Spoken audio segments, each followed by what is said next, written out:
Hello. Me again. I'm going to read the preface. Maybe I should finish the preface. I get excited about things and then that's okay. I'll read up to where I am, and then I'll read the rest. I'll read the whole thing. Let's do it. Okay, this is an excerpt from The Mass Psychology of Fascism, the preface to the third edition by Wilhelm Reich, who you don't know about because he was slandered, he was censored, he died in prison. It was, God forbid, someone actually talks about what's underneath all of this shit that is killing us.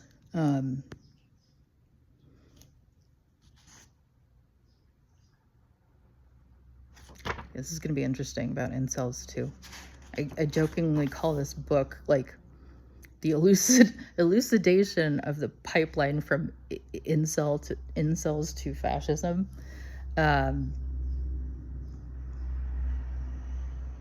all incels. In a way, yeah.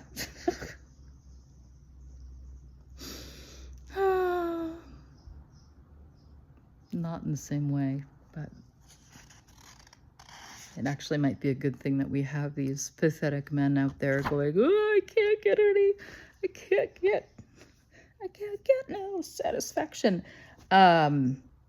It's probably better to say that and be out with it than to suppress it, because again, well, I mean, it's driving violence now, but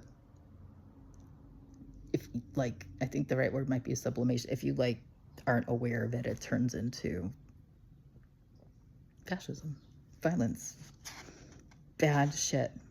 Okay. So, preface.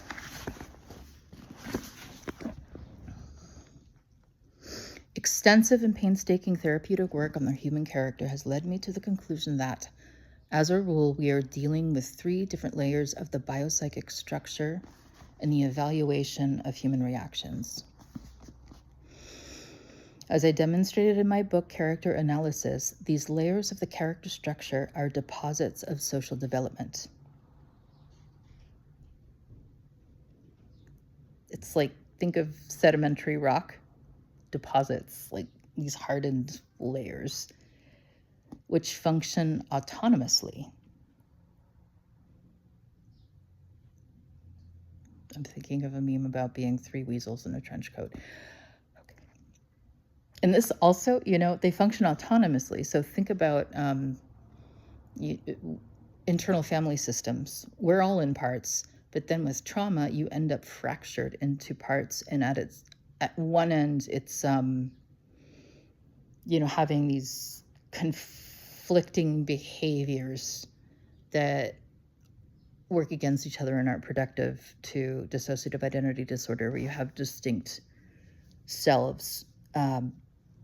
There people lose time. They sometimes look in the mirror and don't recognize themselves.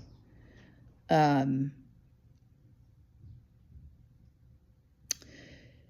I'm having some...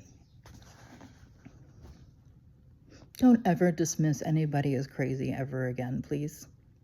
Protect yourself. Get away. Do what you need to do. But people who are quote-unquote crazy, wounded, they're really good reflections of us.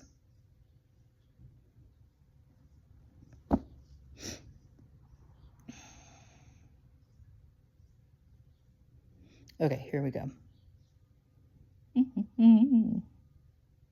Character. Okay, so on the surface layer of his personality, the average man is reserved, polite. This is reserved, polite, compassionate, responsible, conscientious. What are women taught to do? And so then you get the split. You get the virgin whore split. You get the crazy sane split, because and I've been called crazy for my rage, for my expressions of rage, and I am not defending them. I'm still working on getting that energy and my body to coordinate so there isn't a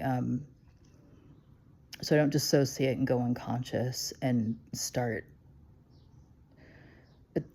It's basically a flashback, attacking because I couldn't attack when I was a pre-verbal baby, right? So it doesn't belong in the here and now.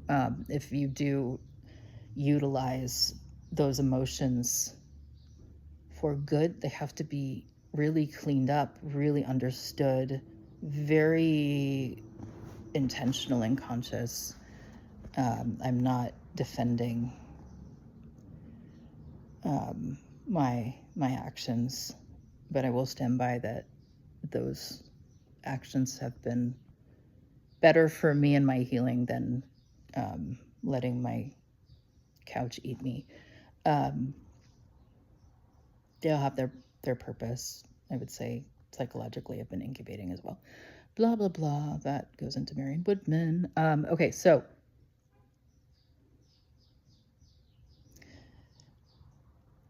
we're on the surface layer of his personality. The average man is reserved, polite, compassionate, responsible, conscientious.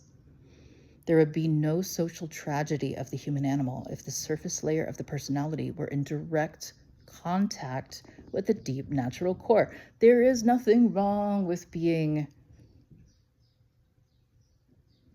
respectful. Okay, so yeah, okay. There's of course there's nothing wrong with being kind and respectful, basically. But if it's not connected to the core, it becomes the complement to, he'll get into this. Okay. So there would be no social tragedy of the human animal if the surface layer of the personality were in direct contact with the deep natural core. This unfortunately is not the case. The surface layer of social cooperation is not in contact with the deep biologic core of one's selfhood. The surface layer of social cooperation, which we need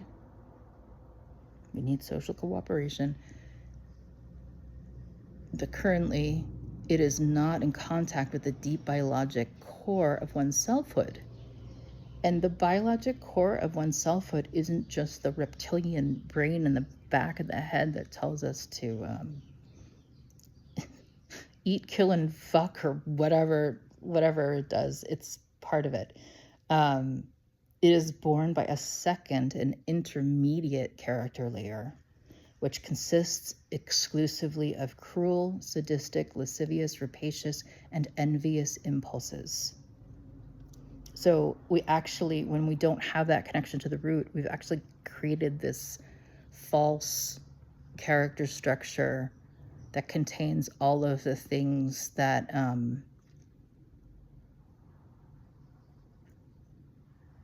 that are dangerous to all of our lives, that have relationships with disrupting social cooperation, like healthy social cooperation in various ways, including all kinds of violence and especially sexual violence and distortion. That's one of the ways this gets around pretty easily. Getting around, you're spreading the second character. It represents the Freudian unconscious, or what is repressed.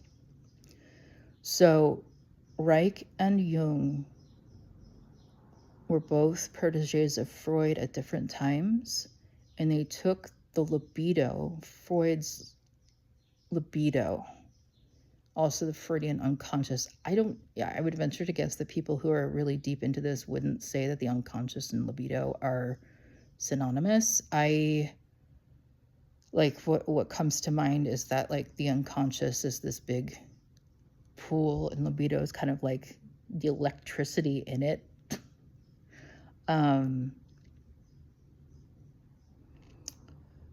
But okay, so Reich took it and developed it by investigating it biologically.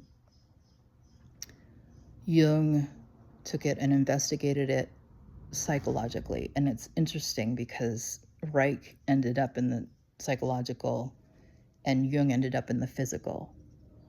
Like there's so many Jungian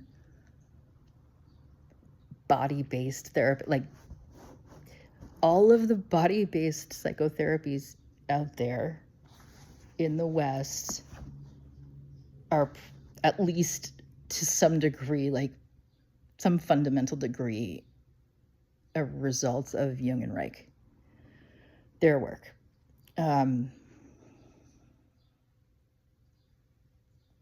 hadn't put that together before about how they ended up in the opposite places and they didn't like each other, of course. It's like if you, I've been part of different organizations and schools that I really value. But if you like go, oh, hey, yeah, you should check out this, like to whoever created it. No one has time. They're running their own thing. But if you find you have all the answers, you don't really want to look at the others who have all the answers, because you have the secondary character, which makes you want to defend yourself and call everything else wrong. It's the same. To grow, you really have to keep that impulse in check. And that's the same thing. Like if we're going to look at what we contain inside in terms of violence, in terms of where we are dangerous to other human beings, where is our violence? Where is our racism? Where is our misogyny? Where is our, what's the other word for misogyny? The man-hating. If we hate masculinity, which is, it doesn't mean, I relate to those memes where it's like, oh man, like when they're like, someone where a professional woman is like following up on making appointments and being so careful with the details, and then like she's also playing the guys, and they're like, and then they call her when it finally occurs to them that they need that information. Like, I can't tell you how many times I've experienced this.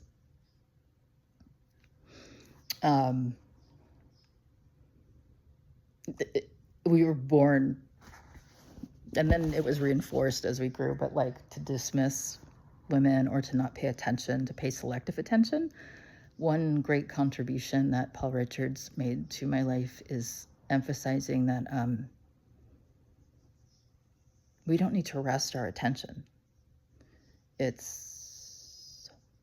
don't need to. And I definitely have a long way to go, but practicing focusing, not just in meditation, but paying attention for periods of time, to learn that it doesn't need to take very much effort. Okay, where am I going? I'm going with this. All right. Secondary drives. Orgone. Okay. It represents the Freudian unconscious, or what is repressed. To put it in the language of sex economy, it represents the sum total of all so-called secondary drives. Orgone biophysics. And so he means orgone, he means for lack of a better correlation, chi, like the physiology of chi, made it possible to comprehend the Freudian unconscious. And so help me, Henry, if you are a young therapist or in training and you're like, oh, we don't do Jung and Freud. Do Jung and Freud. There is so much in there that we've lost. And one point Judith Herman made in the beginning of Trauma and Recovery is that it's been a huge detriment to understanding trauma, particularly collectively, because we keep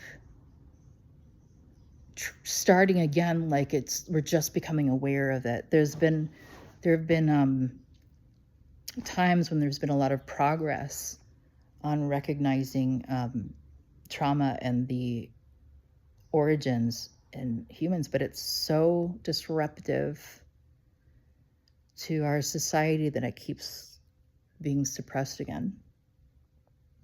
So there are these different waves where it comes back, and every scientist who wants to study it dutifully goes back to the beginning, but neglects to really investigate what's come before. There is nothing new under the sun, and anyone who cares. We've had lots and lots and lots and lots and lots of great thinkers, scientists, artists, all of that. And he'll go into like why those roles are so important, who have different, I mean, so what did I read? Yesterday, I read about a sculptor. I forget. She said she sculpts these, she said, I was like on Wikipedia. I was like, oh, that's this person's mother. I forget. She sculpts bookshelves. And one of the things she says is that words are lies. Words are lies. Words cannot equal what it is you're describing. And I've heard Sanskrit described as like the words carry the vibration of what they describe. I can't speak to that, but like, we have to use words. We're painting with words over things that we see and think, and we're approximating what they are, but they're lies. And these absolutes are helpful to just kind of go, what? How dare you say that? And then you go, oh, okay, that makes sense. All right.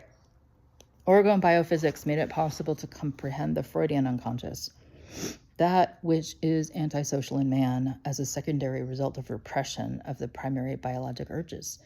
If one penetrates through this destructive second layer deeper into the biologic substratum of the human animal, one always discovers the third deepest layer, which we call the biologic core.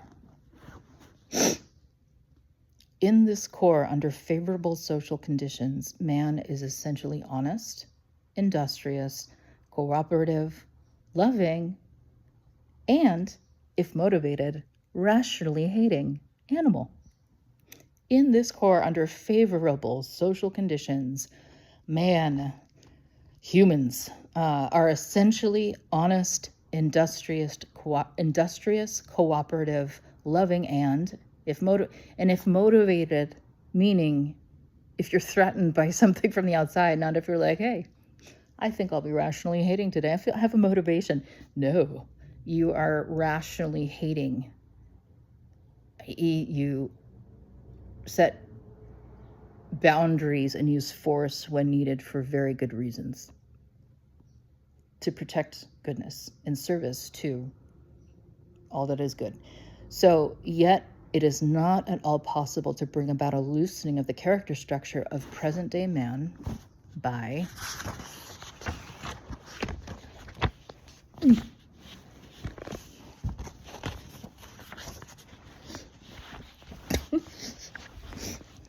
like, fuck you for not editing. I won't do this if I have to edit. That's the thing, you can just forward through.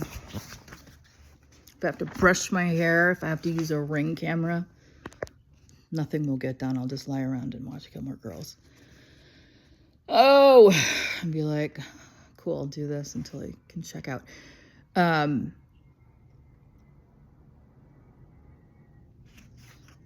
Okay, you can't. Yet it is not at all possible to bring about a loosening of the character structure of present-day man by penetrating to this deepest and so promising layer without first eliminating the non-genuine, spuriously social surface. Spuriously social service. Drop the mask of cultivation, and it is not natural sociality that prevails at first. So drop the mask of cultivation. It's that we've cultivated. It is not natural society. It is not natural sociality. I'm so tired. Sociality? Yeah. Okay. That prevails at first, but only the perverse sadistic character layer. It is this unfortunate structuralization that is I'm laughing at the word unfortunate because go to Henry's thoughts on Instagram to his book reviews. It's a cat. This unfortunate, he uses the word unfortunate in a very funny way. It is this unfortunate structuralization that is responsible for the fact that every natural, social, or libidinous impulse, and he's using libido here specifically sexually, urge to merge. And when I say sexually in any of this, unless I say otherwise, I mean with the whole being, the mind, the heart, the emotion, all of it. The urge to merge, to connect. Or libidinous impulse that wants to spring into action from the biologic core has to pass through the layer of secondary perverse drives and is thereby distorted.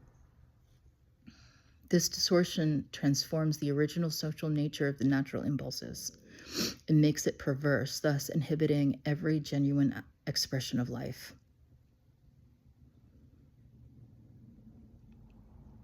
Let us now transpose our human structure onto the social and political sphere. Yes, please. It is not difficult to see that the various political and ideological groupings of human society correspond to the various layers of the structure of the human character. We, however, decline to accept, I would like to decline accepting reality. We, however, decline to accept the error of idealistic philosophy, namely that this human structure is immutable to all eternity. I think what he's saying is that the error of idealistic philosophy is fixed. It's this human structure is immutable to all, it's forever fixed and therefore limited. It's not real. Not a bad thing to think about. You know, sometimes you have to do a little project management and figure out what your goal is and then work backwards. She says, as though she has any executive functioning left. You should see her house. Water.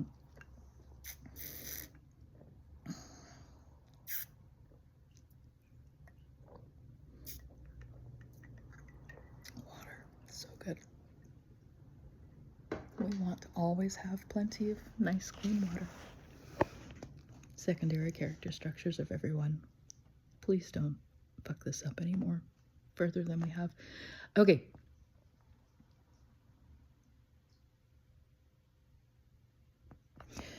So, eternity, yes, fixed. After social conditions and changes have transmuted man's original biologic demands and made them a part of his character structure, the latter reproduces the social structure of society in the form of, drumroll please, ideologies. Oh, peace to you, sister and brother, or the ideologies of everyone is equal, therefore I'm going to force everyone should be equal, and whatever happened with Stalin. It's the same, two sides of the same coin. There are problems with ideologies of all kinds and trying to adhere to an ideology. Values are different, morals are different, ethics are different. So since the breakdown of the primitive work democratic form of social organization, the biologic core of man has been without social representation. The natural and sublime in man, that which links him to his cosmos. Space man. It's one of the last things Reich was talking about. To his cosmos has found genuine expression only in great works of art, especially in music and in painting. So that some people have said, we see God. We see the best in music and in painting. And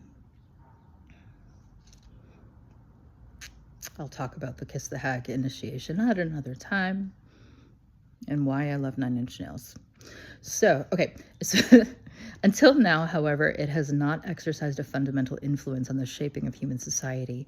If by society we mean the community of mankind and not the culture of a small, rich, upper class. Oh my God. He knew about this? It's a tale as old as time. Actually, if you do read about Marxism, you will. Dialectics, man, just dialectics. In the ethical and social ideals of liberalism, peace on earth, we recognize the advocacy of the characteristics of the surface layer of the character, which is intent upon self-control and tolerance, which are good things. Don't get me wrong. These are depression mats. Let's emphasize this just to increase my Muppethood. So we love self-control and tolerance. It's important. This liberalism lays stress upon its ethics for the purpose of holding in suppression, that's the problem with it, the monster in man, or layer of secondary drives. So half of us, the ones that we're calling fascists on the outside, are living and acting from that secondary character. And liberals are trying to suppress that secondary character. And then you get ping-ponging violence trying to deal with the same thing. I don't know if you could call acting from the secondary nature dealing with it, but mistaking it for reality. But everyone's missing the biological core. Oh, spoiler alert. Hold on. Okay. So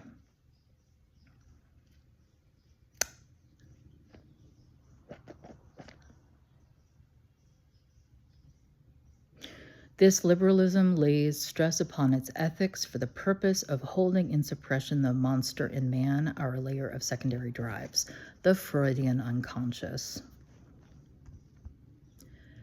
The natural sociability of the deepest third layer, the core layer, is foreign to the liberal. Really? Liberals don't know everything. They know some things. But so do the fascists. Oh, shit. Okay. He deplores the perversion, and I'm not doing this math to cancel out everything and to say nothing matters.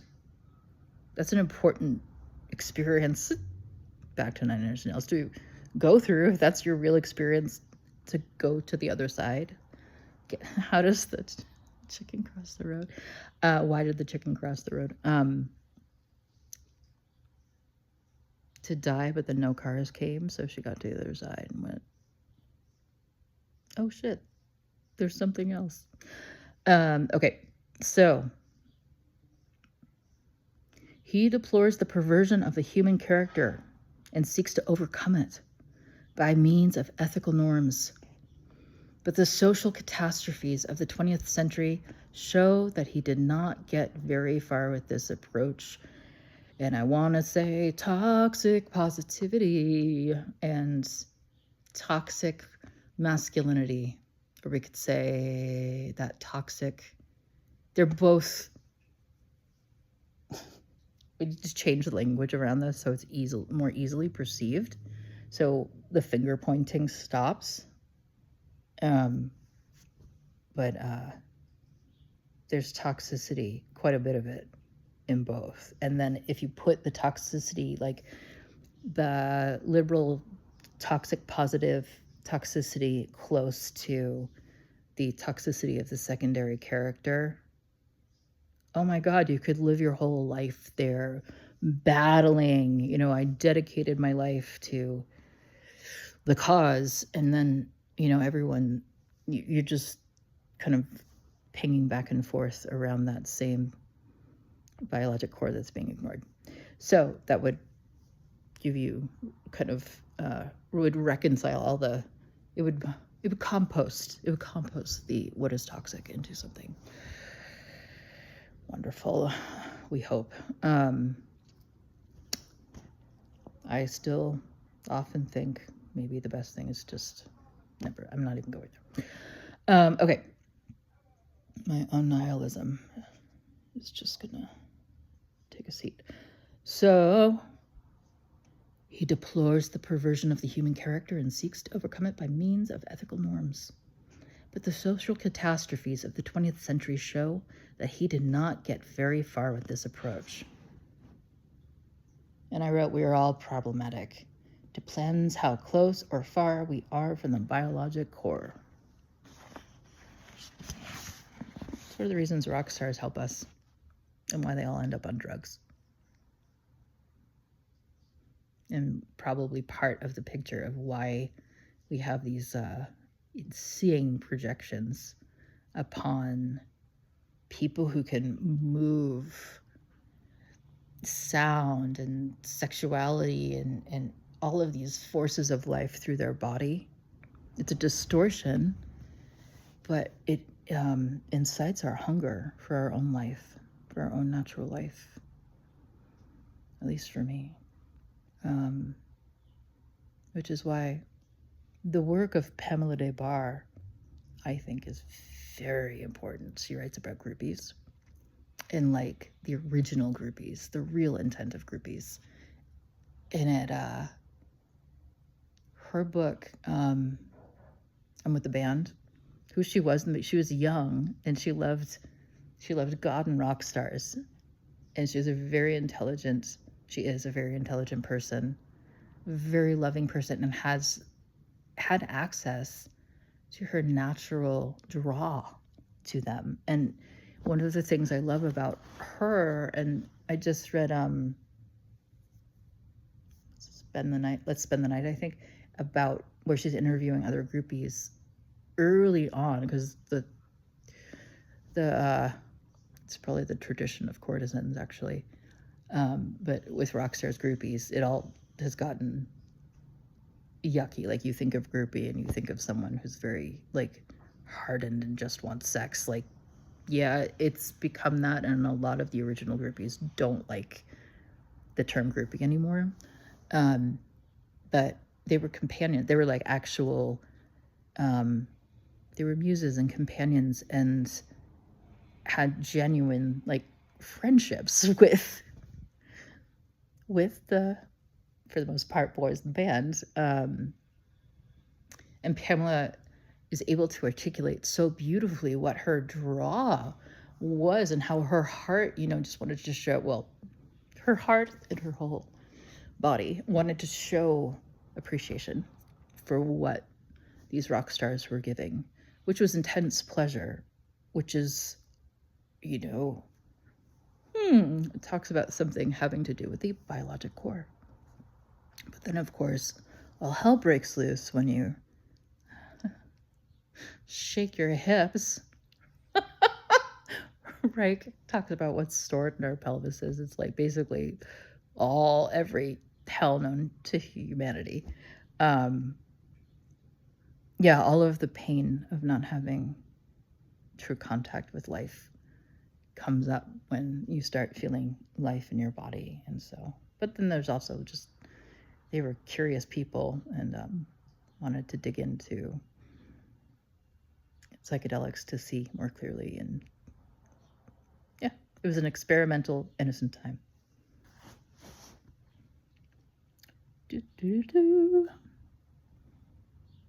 Everything that is genuinely revolutionary, every genuine art and science stems from man's natural biologic core.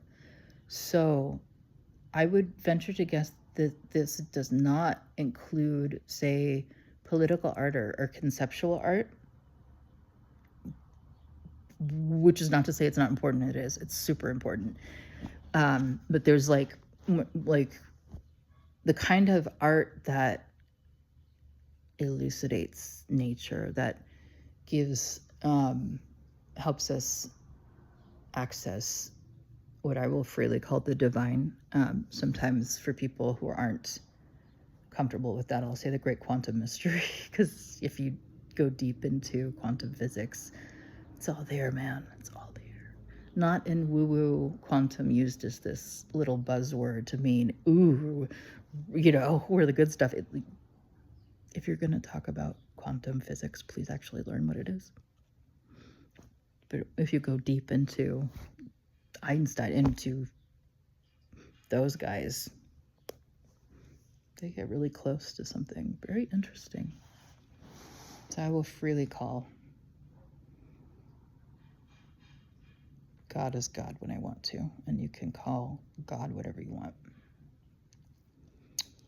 And by the way, some of the atheists in my life who recognize that this moment is all we have, and that acting from goodness in this moment is literally all we have. Some of them are my favorite fucking people, even though I believe in God. They believe in God. You might not call it God. They believe in it. Oh, no. Thus far, neither the genuine revolutionary nor the artist nor scientist has won favor with masses of people and acted as their leader. So this brings up, I don't know what's going on with Zelensky. For the most part, I've had a positive response to Zelensky. I like his t-shirts. I like that he was a comedian. I like that he has this tenacity in his commitment to his people. And there are certain people in my life that I go to argue the opposite with information that is vetted to the best. I mean, no one knows what the living fuck of Christ is going on. That's one of the problems. But I think there's a gift in it, because if we don't know what's going on, all we have are ourselves and the calling of our biologic core, the calling of the divine.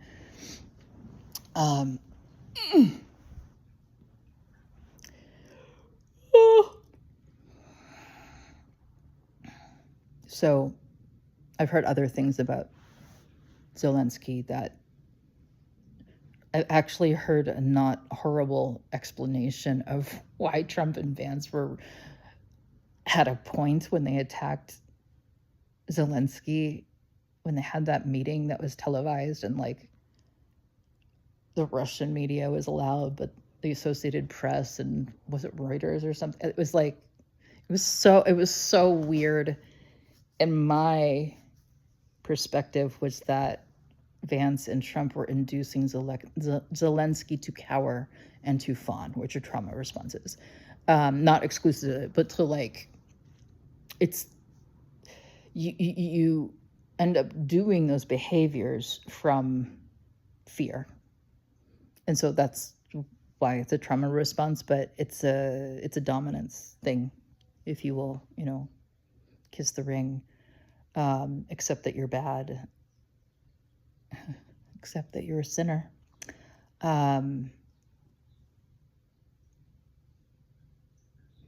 Just thinking about Jesus as the most popular metaphorical Halloween costume. Boy, has he been abused. So the crucifixion continues of Jesus, and like, I'm not an expert. I just know Jesus is wicked good. And it seems like after this happened with you. I digress. You know what I'm saying. Let's go back to this. Okay.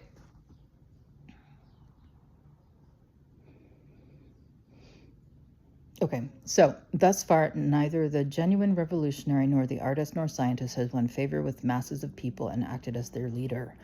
Or if he has not been able to hold them in the sphere of vital interest for any length of time. The case of fascism, in contrast to liberalism and genuine revolution, is quite different. Its essence embodies neither the surface nor the depth, but by and large, the second, intermediate character of secondary drives. If you recall, the secondary drives are false. We created them. They're built of distortion. They're crazy circus mirrors that we see through. So, and that's the only reason I will use crazy, because so help me God if you call okay, you heard me the first time. When the book was first written, fascism was generally regarded as a political party, which, as other social groups, advocated an organized political idea. I did not take that in. Okay, when this book was first written, fascism was generally regarded as a political party, right?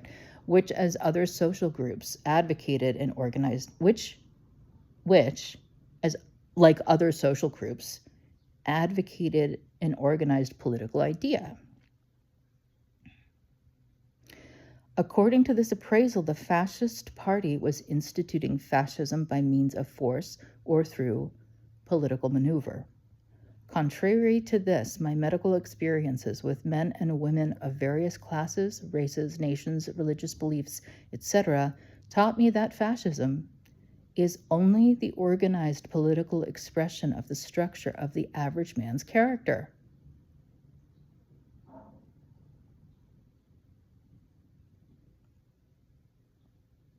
Who's an average man? I am. You are.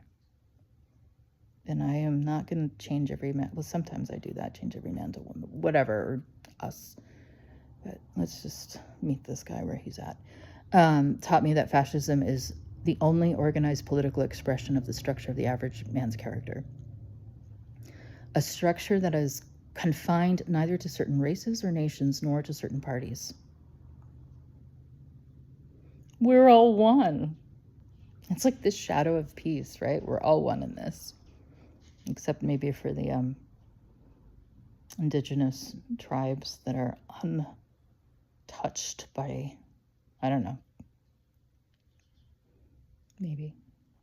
Okay, blah, blah, blah. A structure that is confined neither to certain races or nations nor to certain parties, but is general and international. I want, it's the international coffee. God, that stuff is so good. Okay, it's international. Viewed with respect to man's character, fascism is the basic emotional attitude of the suppressed man, of our authoritarian machine civilization and its mechanistic, mystical conception of life.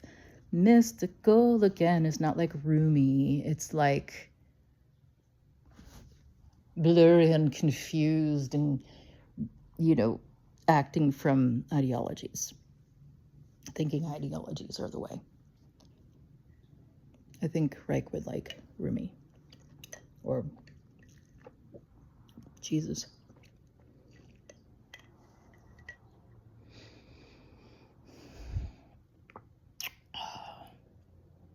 General Foods International coffee. Oh, yeah. It's so naughty. It's so good. There's these little flies in here.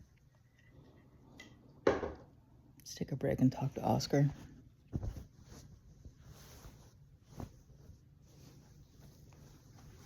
Oscar, are you an expression of man's core biological? No, he's not.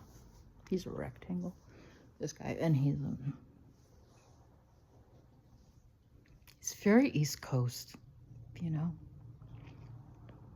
when you're walking down the street, there's always some cranky person with a Boston accent who emerges from their can and is like, rah, rah, rah, rah, rah. You're like, but they make you laugh and they delight you, and you know that, if the shit goes down, you have each other's backs.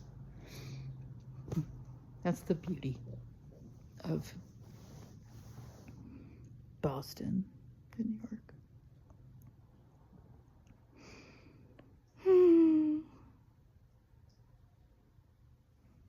I hope you have this on like 4-speed, 4x.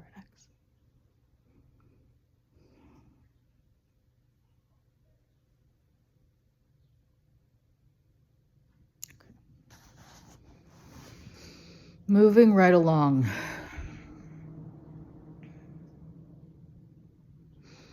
Fascism is an international phenomenon which pervades all bodies of human society and of all nations. This conclusion is in agreement with the international events of the past 15 years. My character analytic experiences have convinced me that there is not a single individual who does not bear the elements of fascist feeling.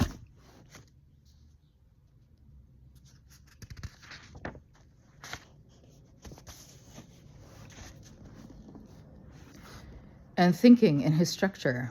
As a political movement, fascism differs from other reactionary parties inasmuch as it is born and championed by masses of people. Little red hats, some of them gothic and black. I think those ones are much cooler, but I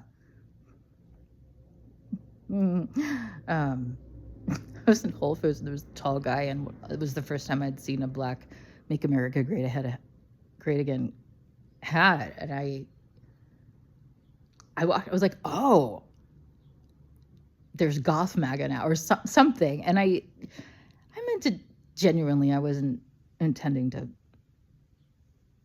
push buttons, really. Just, we're in Whole Foods, just talk to the people. So, but he remains glaring and nonverbal, and his friend kind of came in and was like, yes, all right, moving along. Not sure what happened. Maybe, we don't know what happens with people, though. Maybe he just lost his mother. It was in shock. It was like, I don't have time for any shit right now. And whatever. Okay. I am fully conscious. This is Reich. For Julia is not fully conscious. I am fully conscious of the enormous responsibility involved in making such an assertion, which ultimately got him killed. And in the interest, so many thoughts.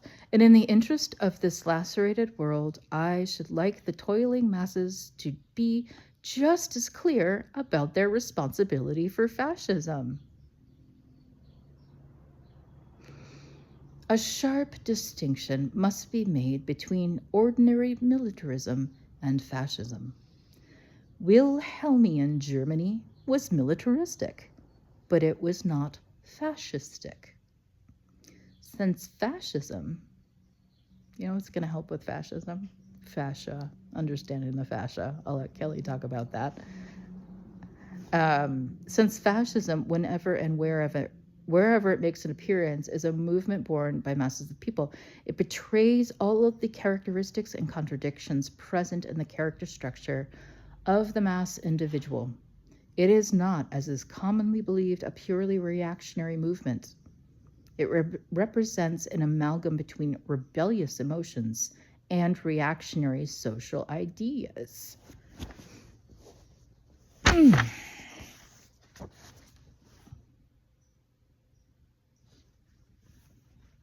If we conceive of being revolutionary, I had to hold myself back from talking about Oscar.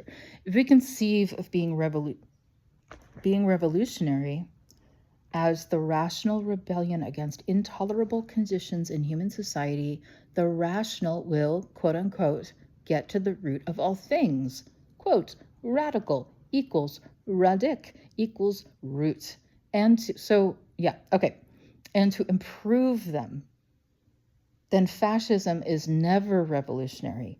It can, of course, appear in the guise of revolutionary emotions, but it is not the physician who tackles a disease with reckless invectives whom we call revolutionary, but the one who examines the causes of the disease quietly, courageously, and painstakingly, and fights it. Fascist rebelliousness always accrues where a revolutionary emotion, out of fear of the truth, is distorted into illusion.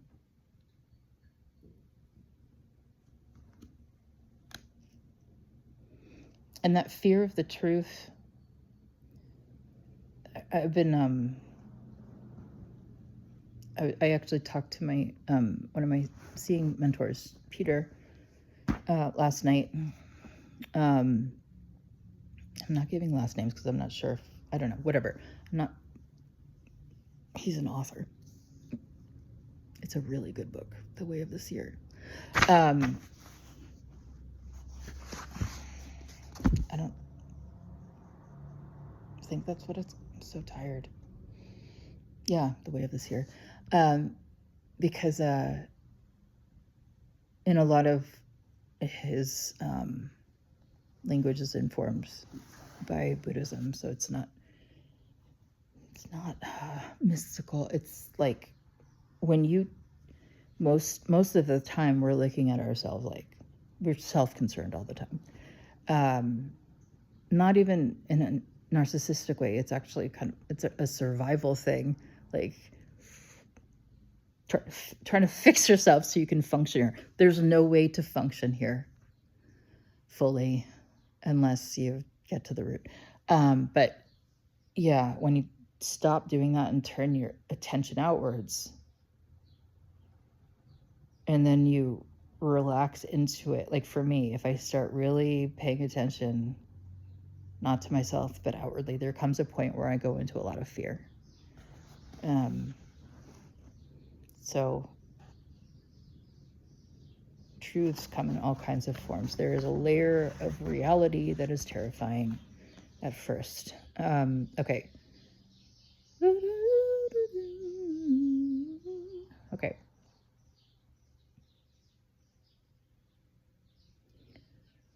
Okay, we're back to the doctor, the good doctor. Fascist rebelliousness always accrues where a revolutionary emotion out of fear of the truth is distorted into illusion. In its pure form, fascism is the sum total of all the irrational reactions of the average human character. To the obtuse sociologist who lacks the mettle, M-E-T-T-L-E, to recognize the supreme role played by irrationality in the history of man, the fascist racial theory appears to be nothing more than an imperialistic interest, or, more mildly speaking, a prejudice. Okay, to the obtuse sociologist who lacks the mettle to recognize the supreme role played by, sorry, I have to plug my phone.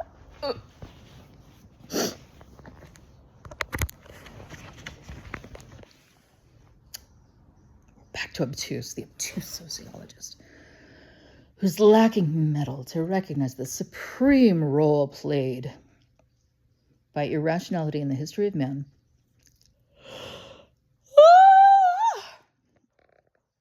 The fascist racial theory appears to be nothing more than an imperialistic interest. So, there is this fabulous article in Politico a few years ago about the origins of the pro-life movement. And how, I always get this wrong. Is Jim Jones the cult guy, or Bob Jones the religion? There's a Christian university that wanted to stay segregated during times of desegregation. And so to figure out how to move their agenda forward, they made abortion the issue because they could get Catholics to jump on board with the evangelists who at the time were agnostic about, well, were pro-abortion for medical, all the reasons why we want to be full,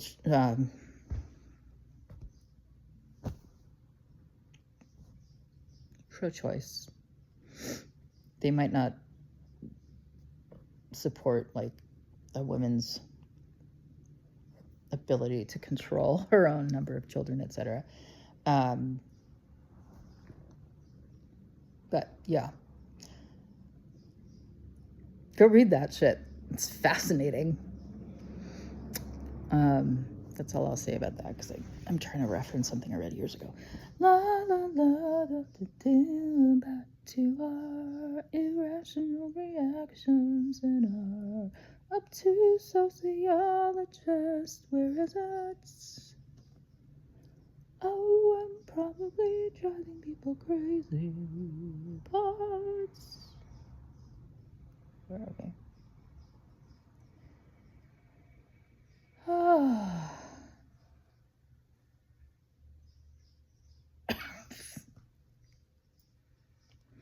This is my secondary character structure.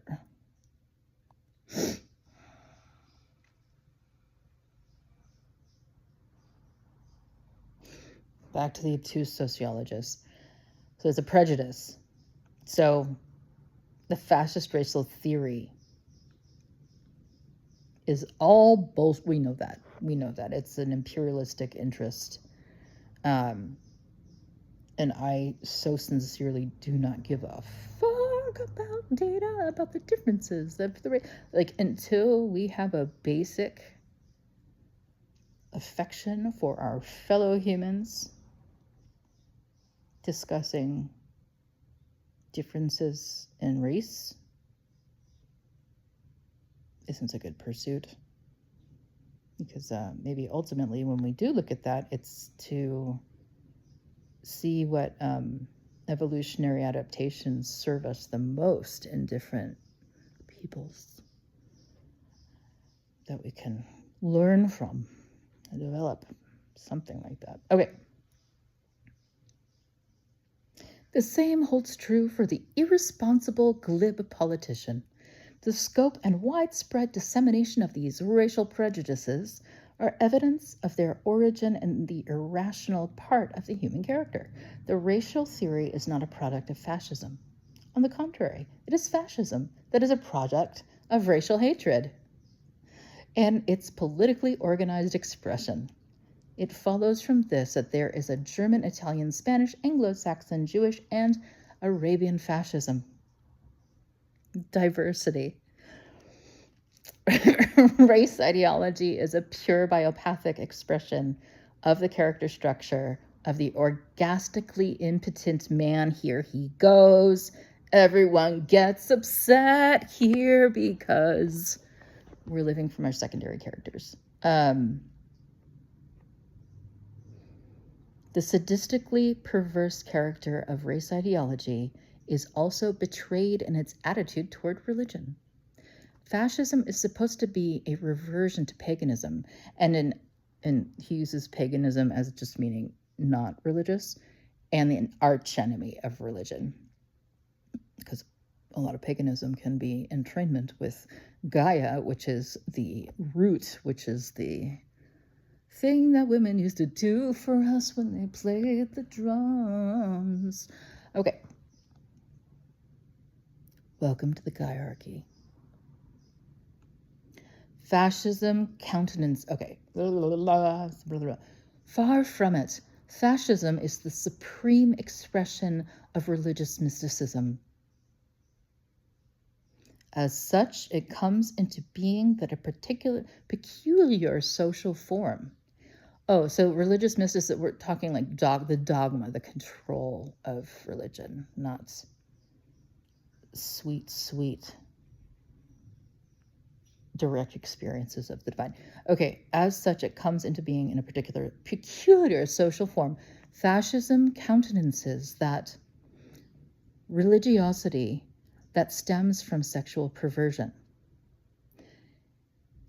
And it transforms the masochistic character of the old patriarchal religion of suffering into a sadistic religion. In short, it transposes religion from the otherworldliness of the philosophy of suffering to the thisworldliness of sadistic murder. Doesn't this sound familiar?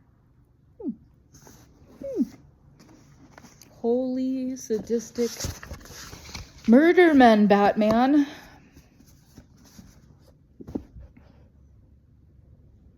This is how religion ended up murdering people. Pretty much all of them, I think. Fascist mentality is the mentality of the, quote, little man who is enslaved and craves authority and is at the same time rebellious. Like immature people run amok. Okay, it is no coincidence that all fascist dictators stem from the reactionary milieu of the little man. The industrial magnate and the feudal militarist exploit this social fact for their own purposes. After it has evolved from within the framework of the general suppression of life impulses. All right, it kind of happens on its own. In the form of fascism, mechanistic authoritarian civilization reaps from the suppressed little man only what it has sown in the masses of subjugated human beings in the way of mysticism, militarism, automatism over the centuries. This little man has studied the big man's behavior all too well, and he reproduces it in a distorted and grotesque fashion, like at home with his family. Heil George. Okay, so the fascist, I think we actually used to do that. The fascist is the drill sergeant in the colossal army of our deeply sick, highly industrialized civilization. And, you know, I've learned with my father, who was absolutely a fascist drill sergeant, that he was harmed too. I don't know if we can say as much or whatever, but it prevented him from having real contact with humans, real love. And I was going to mention, so when you do ergonomic therapy, you start from like up here, and it takes, I think, like years. I only got as far as my eyes over like 3 years. It takes years and years and years and years and years to go down to the pelvis, to actually, I don't want it to sound impossible. This is just the limits of my knowledge. I'm not someone who's like gone through every article and anyway, but like the fact that his whole body of work points to orgastic potency and the function of the orgasm in the context of all of life functioning in a healthy manner. Self-regulated, self-governed.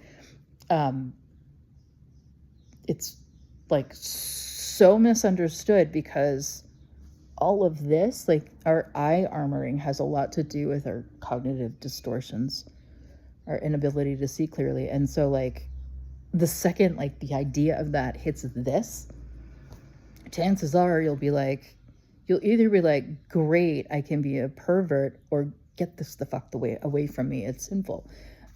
Both are wrong until you work out your eyes, and then you might be like, oh, the world is one and beautiful, and I am part of nature, which may someday lead to a wonderful experience of orgastic potency. So, okay, fascist countenances. Okay, blah, blah, blah, blah.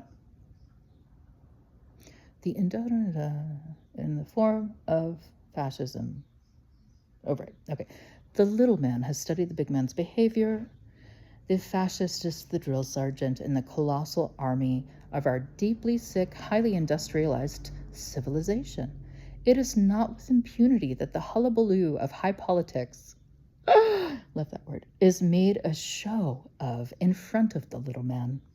The little sergeant has surpassed the imperialistic general in everything, in martial music, in goose-stepping, in commanding and obeying, in cowering before ideas, in diplomacy, strategy, and tactic, in dressing and parading for $92 million, in decorating and honorating. As Kaiser Wilhelm was a miserable duffer, a Kaiser Wilhelm was a miserable duffer in all these things compared with the famished civil servant's son, Hitler. I don't know the history of Kaiser Wilhelm. It's a miserable duffer. Compared to, okay, yeah, he was just playing around in it. Compared with the famished civil servant's son. Famished. Huh? We haven't talked about food. What is real food? Orgastic potency gives us access to real food. It is not the real food itself. It gives us access to the real food, which is connection to life and each other as life. We are starving and we end up in parallel play with our fucking phones. And after this, I'm definitely going to play games on my phone. So just, you know, I am a hypocrite. Nice to meet you. You too are a hypocrite. Okay. How class. Okay. Blah, blah, blah. As Kaiser blah, and then famished civil servant's son.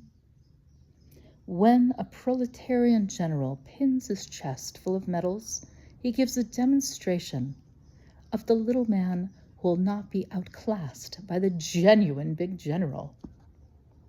An extensive and thorough study of the suppressed little man's character and intimate knowledge of his backstage life are indispensable prerequisites to an understanding of the forces fascism builds upon, which is also why the drive-through version of therapy to just cope with what we are not built to cope with for good reason. There's a good reason we're not supposed to cope with things.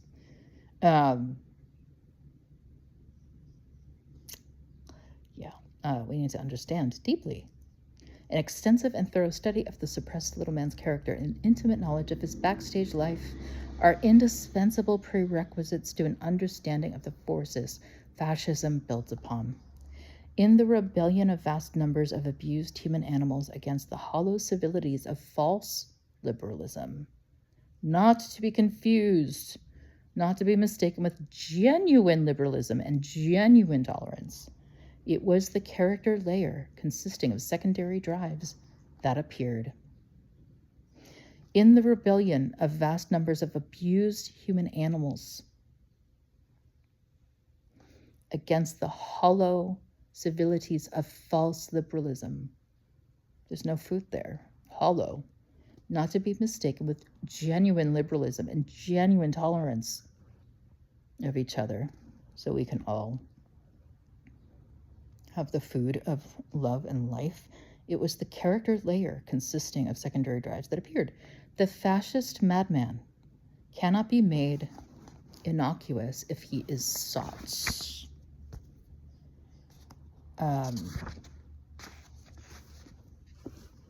According to the prevailing political circumstances, only in the German or the Italian and not in the American and the Chinese man as well.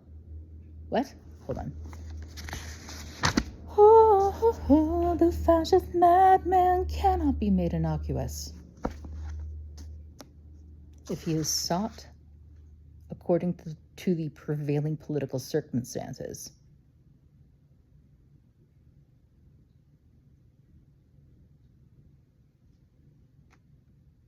I'm so confused. Hold on. The fascist madman cannot be made innocuous if he is sought. Oh, according only, I see. Okay, so if you only look for the fascist madman in, say, like Germany and Italy, and not like in America and China and everywhere else, if he is not tracked down in oneself, if we are not conversant with the social institutions that hatch him daily, we can't neutralize this unless we all look at it in ourselves. If we are not conversant with the social institutions that have, and then from there we deal with the hens of the social institutions that hatch him daily. Okay, fascism can be crushed only if it is countered objectively and practically with a well-grounded knowledge of life's processes. In political maneuvers, acts of diplomacy are making a show. It is without peer, or treating another person as a peer. In political maneuver, acts of diplomacy and making a show, it is without peer. So, yeah, those are just tools, right? Diplomacy. But it has no answer to the practical questions of life, for it sees everything merely in the speculum of ideology or in the shape of the national uniform. Metaphors. When a fascist character, regardless of hue, is heard sermonizing about the honor of the nation. I love how he writes the words, word choices. Regardless of hue, is heard sermonizing about the honor of the nation, instead of talking about the honor of man, or the salvation of the sacred family and the race. Does this sound familiar? Instead of the community of toiling mankind, he means toiling positively, when he is seen puffing himself up and has his chops full of slogans, let him be asked quietly and simply in public, quietly and simply, not with your, so much harder than it, in theory, it's so much easier than it is in practice. I understand. I will stand by that there are places for protest and different kinds of protest. And peaceful protest could be saying that this is it. What are you doing in a practical way to feed the nation without murdering other nations? What are you doing to feed the nation without murdering other nations? What are you doing as a physician to combat chronic diseases? What as an educator to intensify the child's joy of living? Joy, the importance of joy. It's taken me a while to understand that, but there is a real joy is an indicator of the good path. Okay. Child's joy of living. What as an economist to erase poverty? What as a social worker to alleviate the weariness of mothers having too many children? What as an architect to promote hygienic conditions in living quarters? Let's have no more of your chatter. Give us a straightforward, concrete answer, or shut the fuck up. You did not say. You just said shut up, but I will embellish here. Ooh, ooh. My father used to yell and scream all day long, and no one else was really allowed to speak unless they were reinforcing what he was saying. Hi, old George. Okay. It follows from this that the international fascism will never be overcome by political maneuver. It will fall victim to the natural organization of work, love, and knowledge on an international scale. It follows from this that international fascism will never be overcome by political maneuver. Can't fight fire with fire. It will fall victim to the natural organization of work, love, and knowledge on an international scale. And I think maybe that's a good thing. In our society, love and knowledge still do not have the power at their disposal to regulate human existence right now, yeah. In fact, these great forces of the positive principle of life are not conscious of their enormity, their indispensability, their overwhelming importance for social existence. It is for this reason that human society today, 1 year after the military victory over party fascism, still finds itself on the brink of the abyss. The fall of our civilization is inevitable if those who work, the natural scientists of all living and dead, not dead, branches of knowledge. Okay, hold on. The fall of our civilization is inevitable if those who work, the natural scientists of all living, not dead, branches of knowledge, and the givers and receivers of natural love, should not become conscious of their enormous responsibility quickly enough. Let's read that again, because he's giving us a big, huge clue here. The fall of our civilization is inevitable if those who work, if the natural scientists of all living branches of knowledge, and he's raising work up, so it's work, love, and knowledge. Those are kind of like if we're all regulated by nature, those are the things. And there's joy, and he's talking about joy of work, not the kind of slavery and exhaustion and stuff that we have now. It's not it. So it's like work in the right way, work in support of life. So the fall of our civilization is inevitable if those who work, if the natural scientists of all living branches of knowledge, natural scientists studying nature, and the givers and receivers of natural love. And who might those people be? That's a really good question. People like Mother Teresa and Amma actually come to mind, even though they're celibate sexually, physically sexually, which is not, I don't think that contradicts Reich, especially because you start up here. You don't go down there first. That's a problem. That's one of the problems with a lot of the learn Tantra in a weekend, de-armoring the pelvis too quickly. It's terrible for the psyche. The physiology too. Okay. So there's an enormous responsibility by those who have understands the joy of living through work, through studying nature, and love, givers and receivers of natural love, which are probably mothers too, which is probably why, one of the reasons why women have there are several people who have said it's up to women to resolve what's going on in the world. And I've heard it said as like, it's up to women to realize they're not it's our mothering nature. Even if we're not mothers, like we have this inherent understanding of, like, some of us, not everybody, but like if you hold a baby, that love, the natural love. The life impulse can exist without fascism, but fascism cannot exist without the life impulse.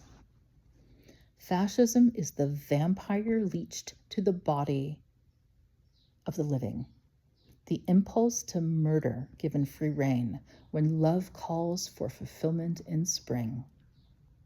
And I wrote, incels. I think this is backwards. In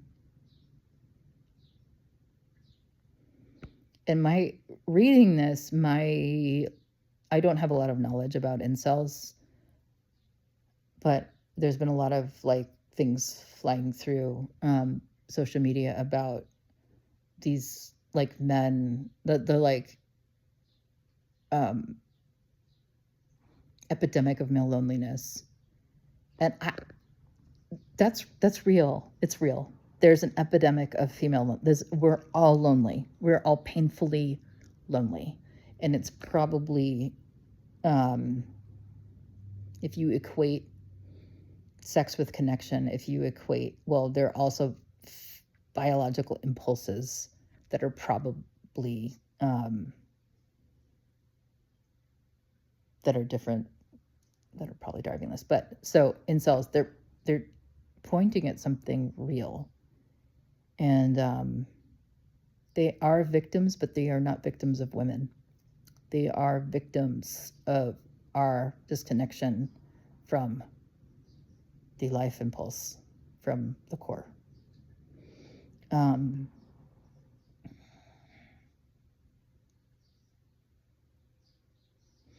it makes a lot of sense also why most women probably are in fear and paranoid about men. It's like all of this makes sense, but if you take any part by itself, then you can start going, oh, that's right and that's wrong, and da, da, da. It's when you look at it as a whole, it makes sense, and the resolution of it is going to the life impulse, not or God, these bigger things, nature, God, these bigger wholes that can help regulating us again. And so I think about things like maybe a service where lonely men get to learn about women, not physically. Again, you start with this little, just talk maybe, and just to give feedback and listen and have, probably online. It's better to be in person with people because you get all of that ergonomic feedback, the energetics and mirror neural, all of that. It's better in person, but for safety, maybe just healthy, patient women offering their time to talk to very lonely men if they're crying out in pain, and that's driving fascism and murder. I keep thinking about how I wrote a song recently called The Wails of the Wounded, and how we ignore them. If we ignore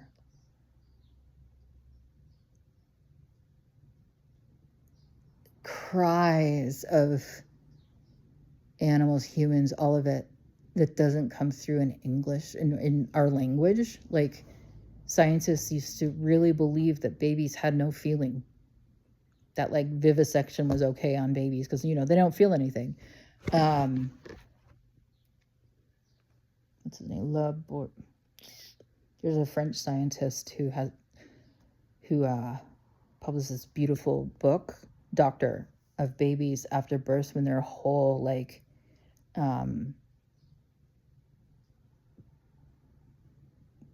their biological, emotional whole, this basically, when all of that is respected, when you take like the cry of being born, not a cry of life, but as like, hey, I could be more comfortable, please help me with this gigantic change.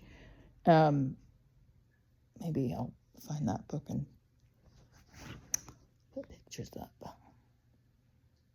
Where was I going? Oh, I've been thinking about how when you hear like shouting and anger, rah, rah, rah, like so long as I'm safe, if I pass a dog that seems dangerous and is like, I don't go, oh my God, he's bad. No, I go, what happened? What happened to this guy? Why is he like this? And so if you see a bunch of college students protesting, or, you know, steel workers screaming and yelling that they don't have X, Y, like women, me, back to Julia, I've had a really hard time speaking during periods of time. It was really, really unsafe to have needs to say what I really thought. And then, so later, and so like when I would ultimately explode in an effort to get away from my father, I was incoherent. I couldn't find the words. It was so frustrating. I would get so overwhelmed with anger that I couldn't find the words to articulate it. And I mentioned this in my video about going to the locked unit for my own safety, and being with people with all kinds of different diagnoses of mental illness, and how they get ignored. Like, same with historically, same with animals. They don't speak in a way we can understand, therefore they must be dumb. We need to, like, so many of us have metaphorically, and if you're believe in past lives or emanations, it's like we've had our tongues cut out, literally. We have a memory of not being allowed to speak, and it being dangerous to speak and dangerous to articulate and say, like, I always fantasized about having really like safe, loving parents who I could go to speak, you know, clearly about my experience in every area of my life. I really, you know, we need parenting in the realm of like, especially like sexuality. Like, I wanted to be able to bring the most difficult parts of my life that was developing to safe adults, and where it was okay to use my words.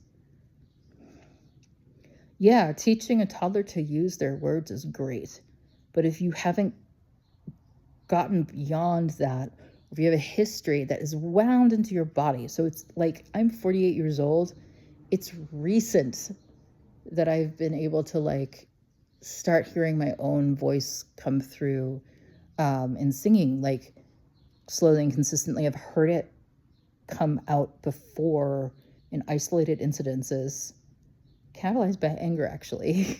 Not like I'm yelling, but I'm like, oh, frustration. Ah, this big voice comes out. But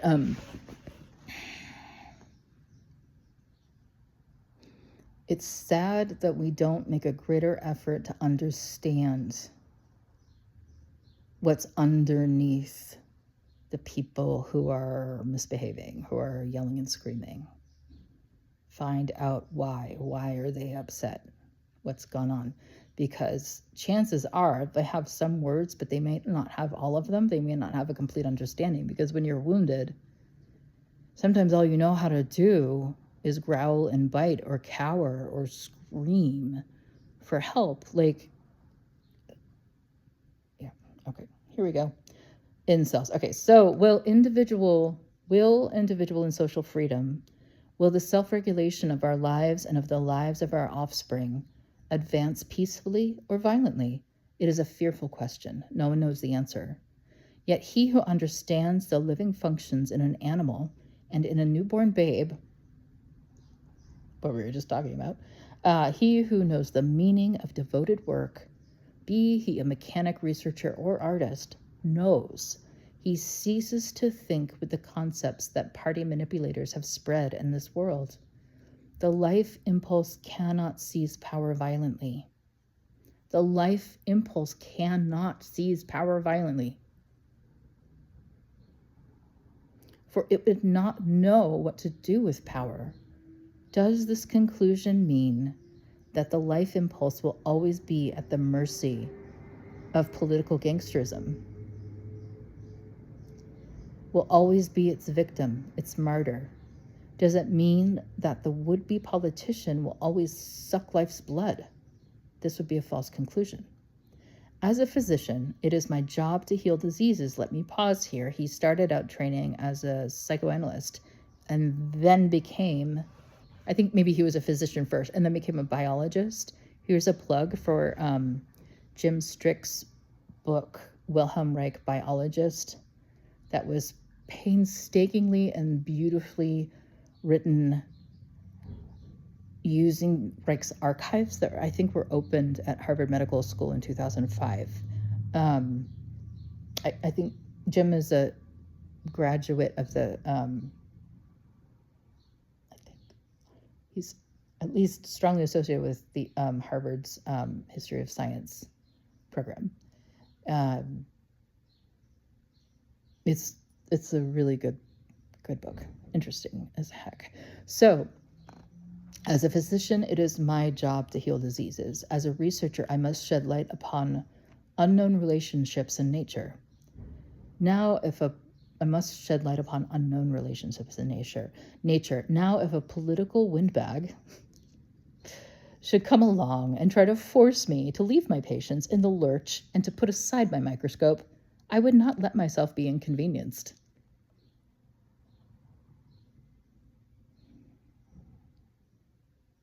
I would simply throw him out if he refused to leave voluntarily.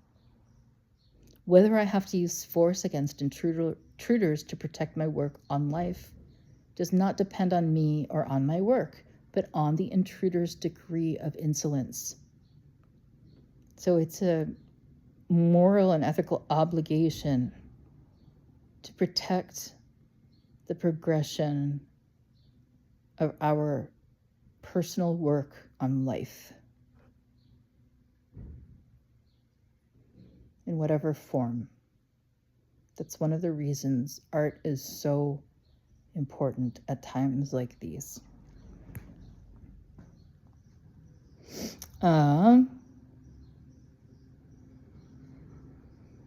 But just imagine now,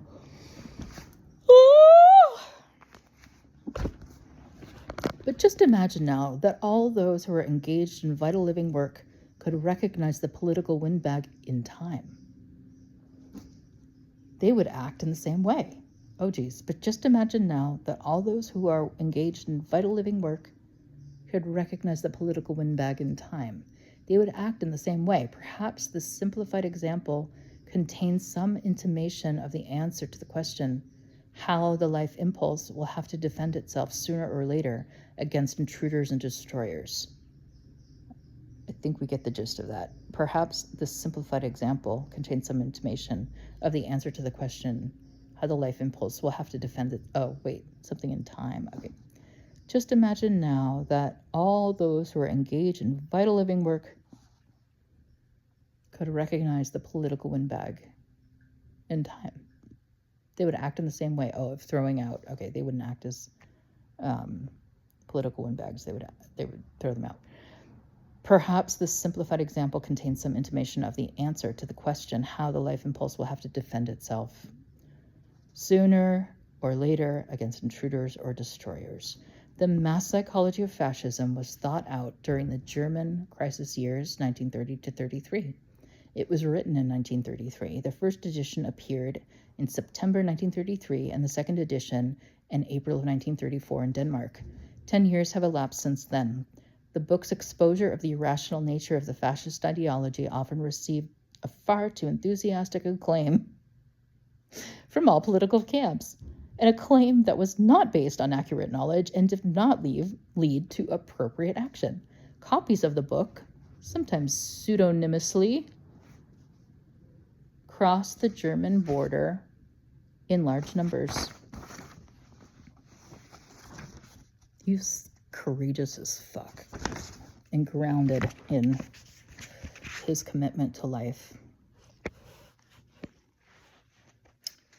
The illegal revolutionary movement in Germany accorded it a happy reception.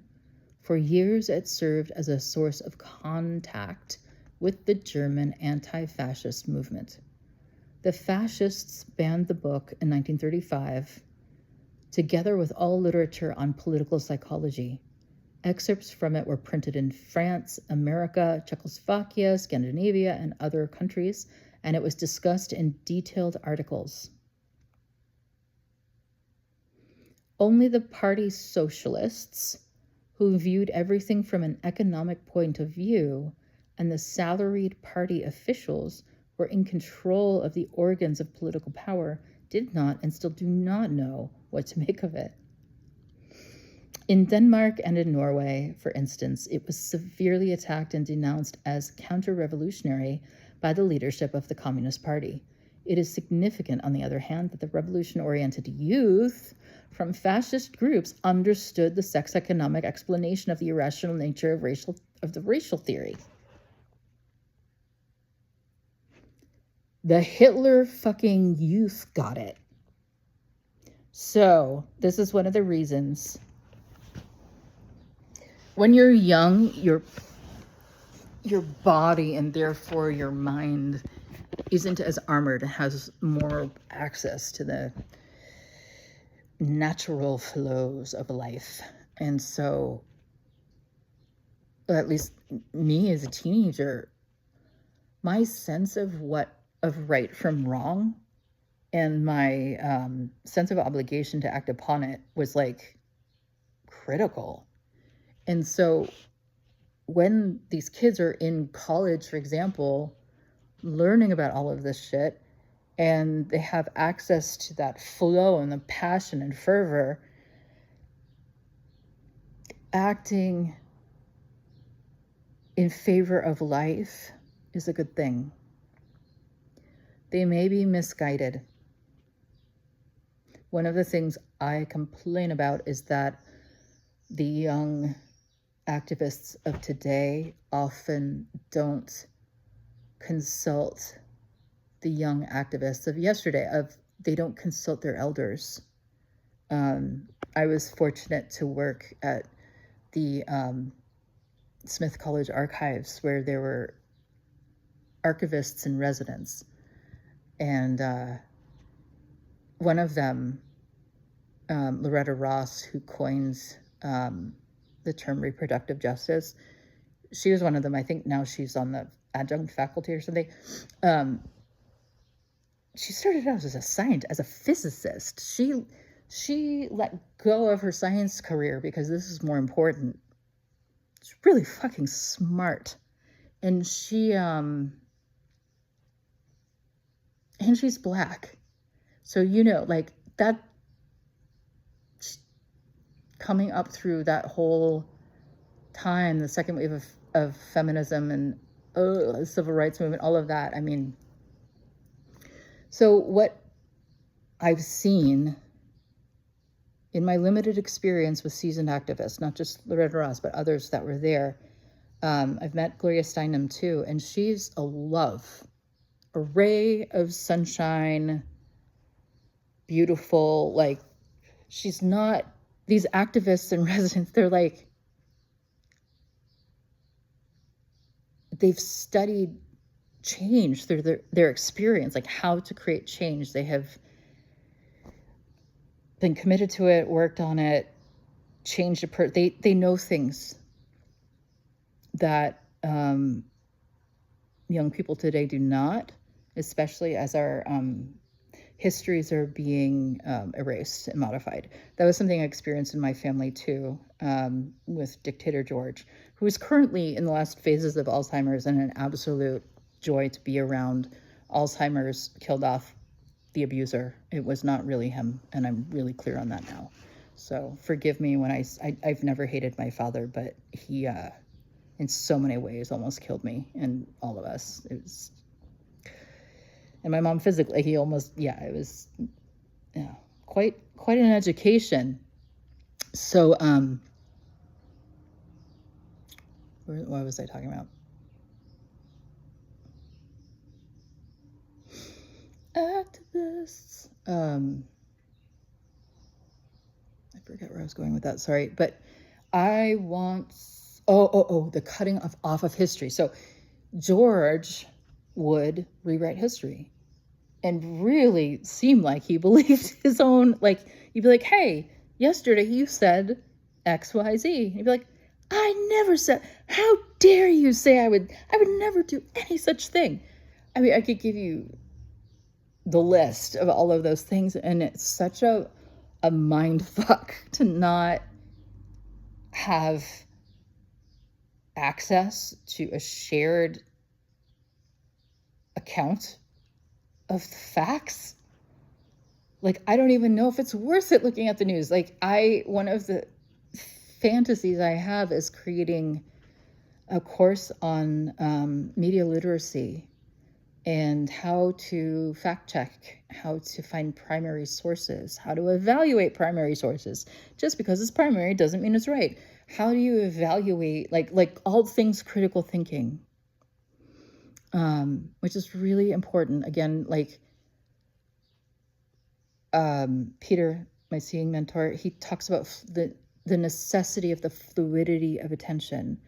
And I'm a baby at hermetics, but in terms of seeing training, we were taught to look at all sides of something, all the facets,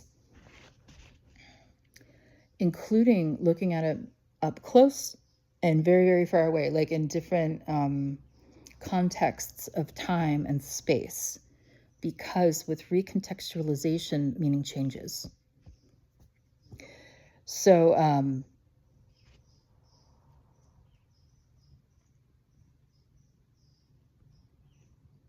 fluidity, I'm so tired. Fluidity of attention. Even if you think you're right. And this is where, so Peter pushed back on me talking about working models. I value working models, especially because I'm coming out of trauma, and like, I have to basically like reverse engineer a healthy psyche. So like, I'm like, yeah, I think protesting is a good thing. So it's this little spot on all of everything you could look at in this issue. And then someone else, like another mentor, Ariana, she is one of the few people on this earth that I really trust to challenge me. And it's great because it's not like, you're wrong, no, you're wrong. I can get, frustrated. She doesn't. She's really well practiced at this and so good at looking at different sides of things. But like, she's the one who told me start pulling my attention back and holding the pulse of issues and looking at all of it. And I think I kind of came to this on my own at a certain point where I was like, okay, so if I'm right. Being right is a very fixed way of paying attention, very fixed. No, I'm right. You're like, no, this is right. This is right. This is right. So you can't really see anything but that. If you let that go, to go look at everything else, you may still ultimately decide that, the closest thing So what I think is accurate is this thing, you're in such a better place because your attention is fluid. And so as you get more information, you can recontextualize and look at even new meaning of that, of whatever that is. And it also is a really nice way to make sure that if you need to change your mind, you can and do. We're taught that, like, you know, we have to die on the, I don't know, die on the cross hill, something, dying on something, on your, like, one thing that was like, this is right. And I am George's daughter, for better or for worse. I can be like, this is the right way, you know, the Spartan genes. But really, like, so many of us on all sides of the political spectrum want the same thing. I kind of think there's its own party in the center. And one of my favorite witches, the Oracle of Los Angeles, she talks about how seeing up close what happens at UCLA, like abuses of power, have radicalized her.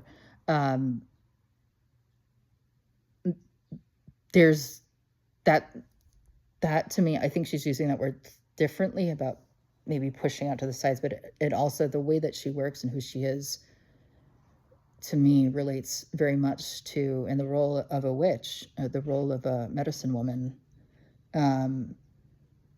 is to maintain that connection with life and to help us regulate with life.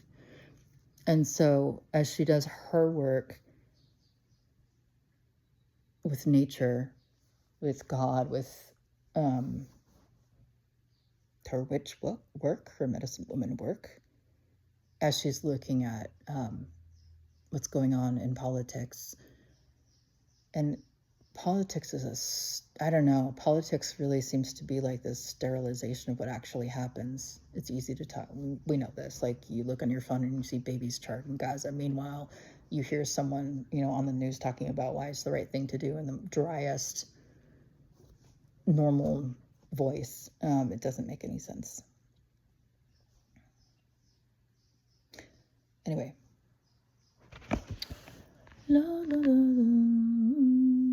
Okay, the Fascists banned the book in 1935, together with all literature on political psychology.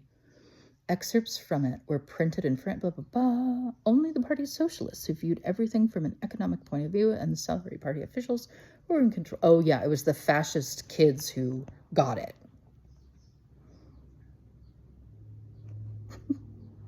They weren't probably yet the revolution-oriented youth.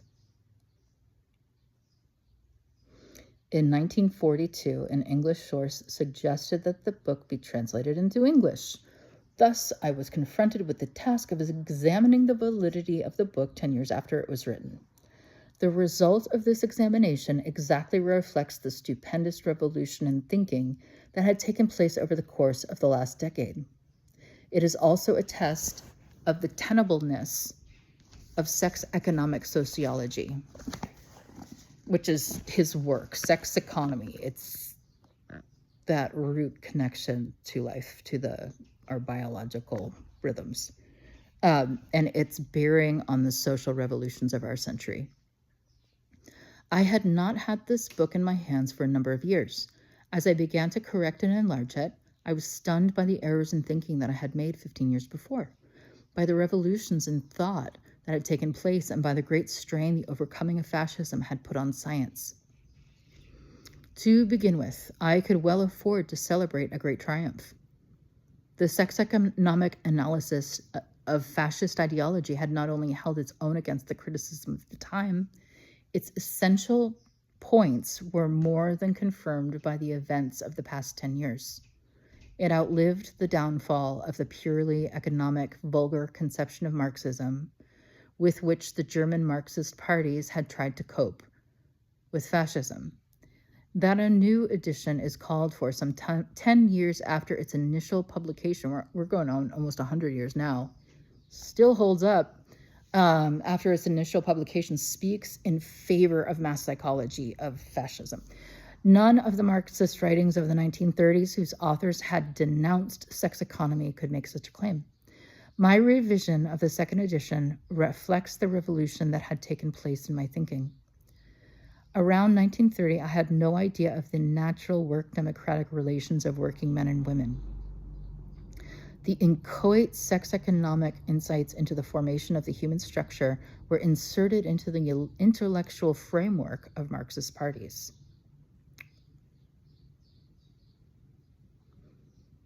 Okay. Oh, they were in, okay. At that time, I was active in liberal, socialist, and communist cultural organizations and was regularly forced to make use of the conventional Marxist sociologic concepts in my expositions on sex economy. Even then, the enormous contradiction between sex economic sociology and vulgar economism was brought out in embarrassing disputes with various party functionaries. Even though the enormous contradiction between the sex economic sociology and vulgar economism was brought out in embarrassing disputes. Okay, as I still believed in the fundamental scientific nature of the Marxist parties,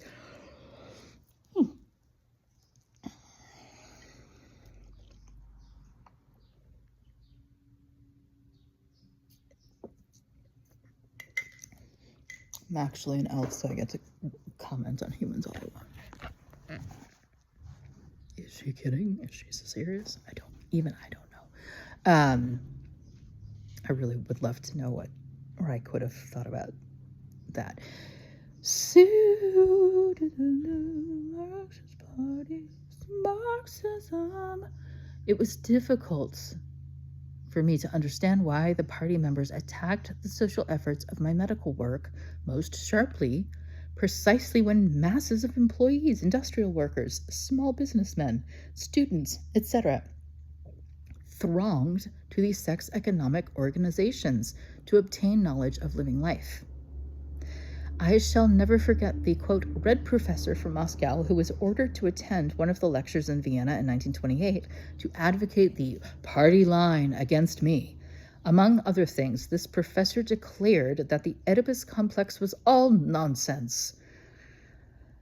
Such a thing did not exist. 14 years later, his Russian comrades bled to death under the tanks of the Führer-enslaved German machine men.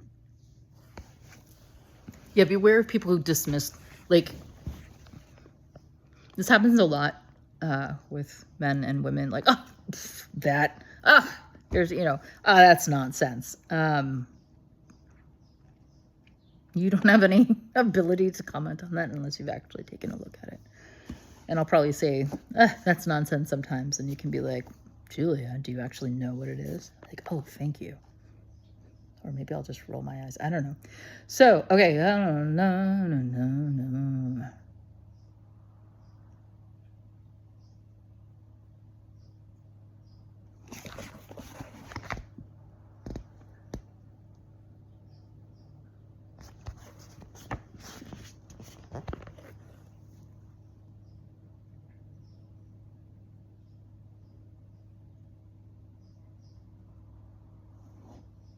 Oh, the party. Yep.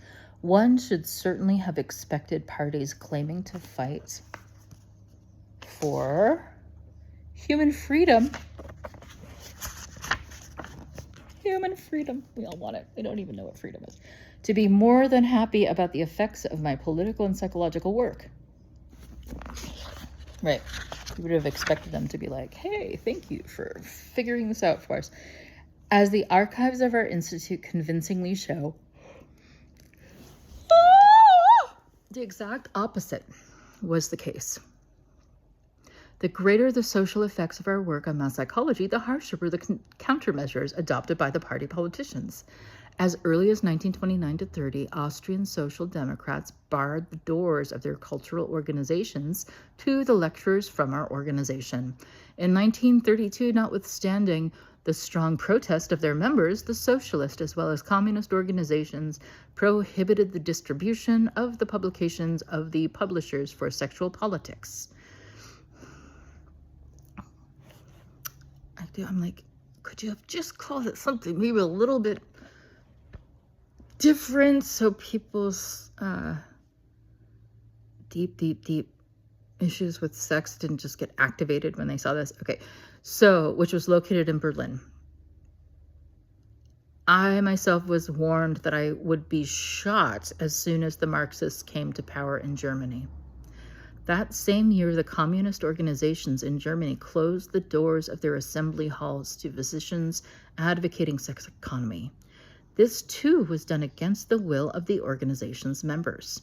I was expelled from both organizations on grounds that I had introduced sexology into sociology and shown how it affects the formation of human structure. On the grounds of that, he was expelled. Okay, in the years between 1934 and 37, it was always Communist Party functionaries who warned fascist circles in Europe about the, quote, hazard of sex economy. This can be documentarily proven. Sex economic publications were turned back at the Soviet-Russian border, as were the throngs of refugees who were trying to save themselves from German fascism. There is no valid argument in justification of this. These events, which seemed so senseless to me at the time, became completely clear while reviewing the mass psychology of fascism. Sex economic biologic knowledge has been compressed into the terminology of vulgar Marxism as an elephant into a foxhole. As early as 1938, while revising my, quote, youth book, he's referring to his book, The Sexual Fight of Youth, I noticed that he advocated for like teenagers and stuff, people who are like when they're at the appropriate developmental age to actually, have safe, supportive ways to explore, and adults in a position to like counsel them and help with this crazy ass time of life, and that's all opening. Okay, so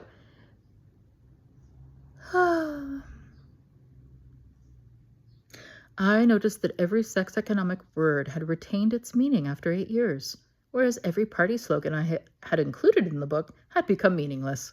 The same holds true for the third edition of the Mass Psychology of Fascism.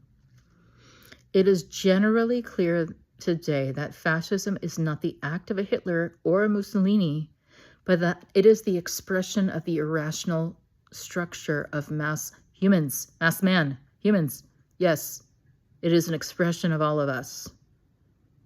The orange one is an expression of all of us. And also, maybe there's another person. I don't know. I get as mad as everyone else when people are like, whoa, they're doing these good things. But maybe there are other people in there. Okay. It is more clear today than it was 10 years ago that the race theory is biologic mysticism. We also have far more knowledge at our disposal, which enables us, and everything ever, right on the palm of our hands, which enables us to understand man's orgastic yearnings. Don't get that wrong. And we have already begun to divine that fascist mysticism is orgastic yearning, restricted by mystic distortion and inhibition of natural sexuality. Again, don't use these words the way that you would reflexively in a conversation out on the street. Think about what these really mean. So the sex economic statements about fascism are more valid today than they were 10 years ago. On the other hand, the Marxist Party concepts used in this book had to be completely eliminated and replaced by new concepts. He's okay with changing his mind, right? Does this mean that the Marxist economic theory is fundamentally false? I should like to answer this question with an illustration, please. Is the microscope of Pasteur's time or the water pump constructed by Leonardo da Vinci false? Marxism is a scientific theory of economy which originated in the social conditions at the beginning and middle of the 19th century. But the social process did not stop there.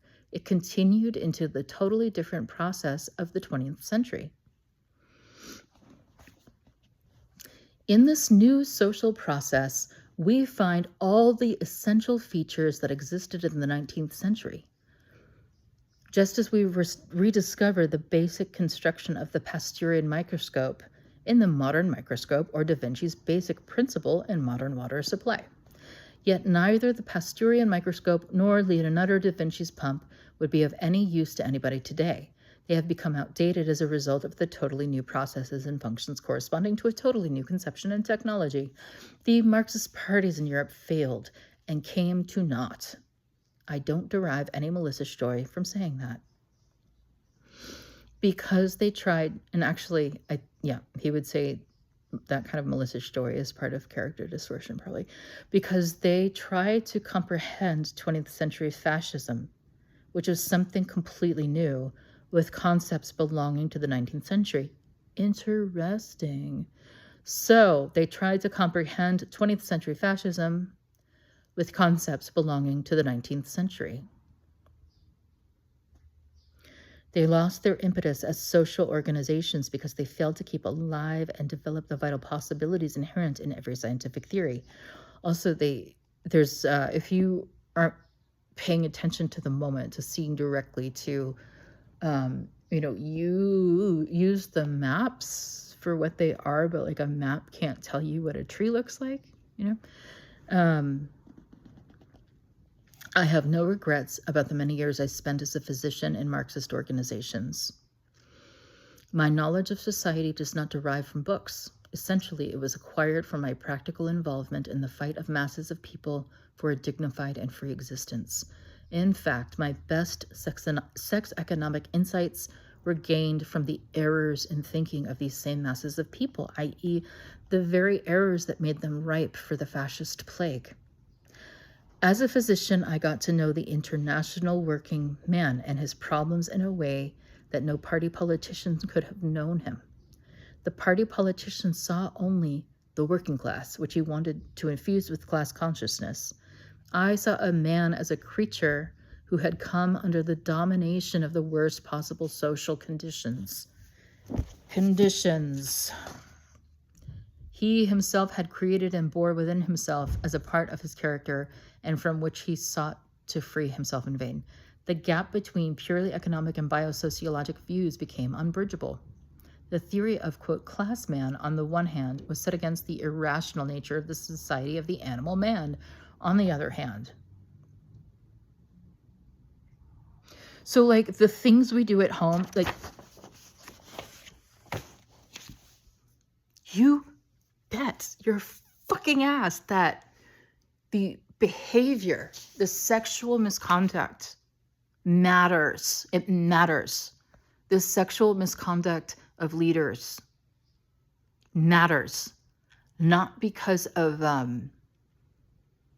discomfort with sex, but because it points to the development of this secondary character structure, which is a direct source of fascism. It matters. I don't care. Like, this is an argument. Like, people used to try to argue with me about, well, he's a good provider. Yeah, you can chop everyone up into bits. You can chop, maybe Dahmer was great at, baking cakes for his grandmother's birthday parties or something. Like, you can chop everyone into bits and look at their good parts and their bad parts. But I think it's a rare instance when somebody who has a part that's really good at doing a specific thing should be doing that specific thing if it's in contrast to the rest of him. Like, for example, I have been listening to those who say Musk is the best person for XYZ. And I did listen, I did get confused. I listened to the Joe Rogan part of it, interview with him to help me understand. And I responded well to the sound of his voice. He seemed like, someone I could talk to, Musk specifically. But then I was like, what is he not? Oh. All of this is like logical enough, but it's what he was not saying. And yeah, and I could go on and on about that, but I have this deep sadness when I can't agree with people I love, and that's me. I want us all to be able to look at information together, relax, take a look, discuss, leave questions unanswered, and keep looking. But it does concern, like, I gained 100 pounds when Trump was elected because it felt like my father was the president. And the more that's come out about his sexual misconduct, his sexual violence, and there's been, and again, like, who knows what the fuck has been said behind closed doors, but it's been said that Musk is like that he sexually harasses his employees. All of that counts. All of that behavior counts in evaluating whether or not someone is healthy enough to make the very toughest decisions, like Obama. And I don't know enough about Obama. I like Obama because I think he's cool, but like, I don't know enough about him and his time as president to comment. But he said something that I thought was important, which is that it's gone. Oh fuck! I'm so tired.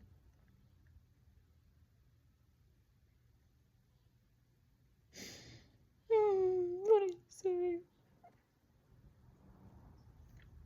I can't remember. Oh! I remember now. The toughest. The thing about being president is that you are the guy who has to make the worst decisions. It is that trolley puzzle, like that impossible situation of like, do you avoid killing 5 people by killing, the person you love most or something, or do you kill the person you love most or do you save the person you love most and kill 5 people? You do that all day long. So my therapist told me this myth, I think it was about the Morgan, about that sometimes we have choices between suck and suck. It's not as clear as we would like it to be. And harm reduction isn't always straightforward. So when we choose who makes those decisions, we want to choose people who are best equipped to make those kinds of decisions. And I suspect that one of the reasons Musk might be quote unquote good at his job, he might have, I don't know, if he was scanned, maybe he has a psychopathic brain structure. I have a friend who studied serial killers and told me about how the psychopathic brain structure is something I think that people are born with. Like Hillary Clinton has that. It doesn't mean necessarily that that means they're a terrible person. I think it's sort of like, it could be like Dexter, like people who are built like that can use that. I think maybe it's like a lack of empathy and an emphasis on logic, which is maybe why people are saying that Musk is good at this. I don't think that is a complete argument for why in support of him. I'm also concerned about his drug use, But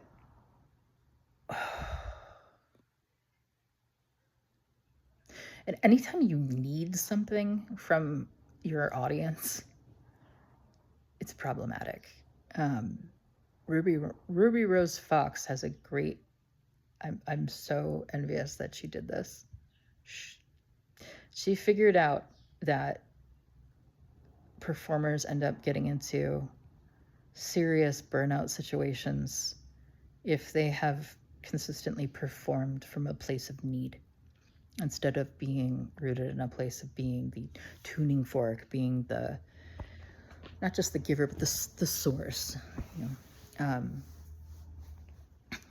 She combined polyvagal theory with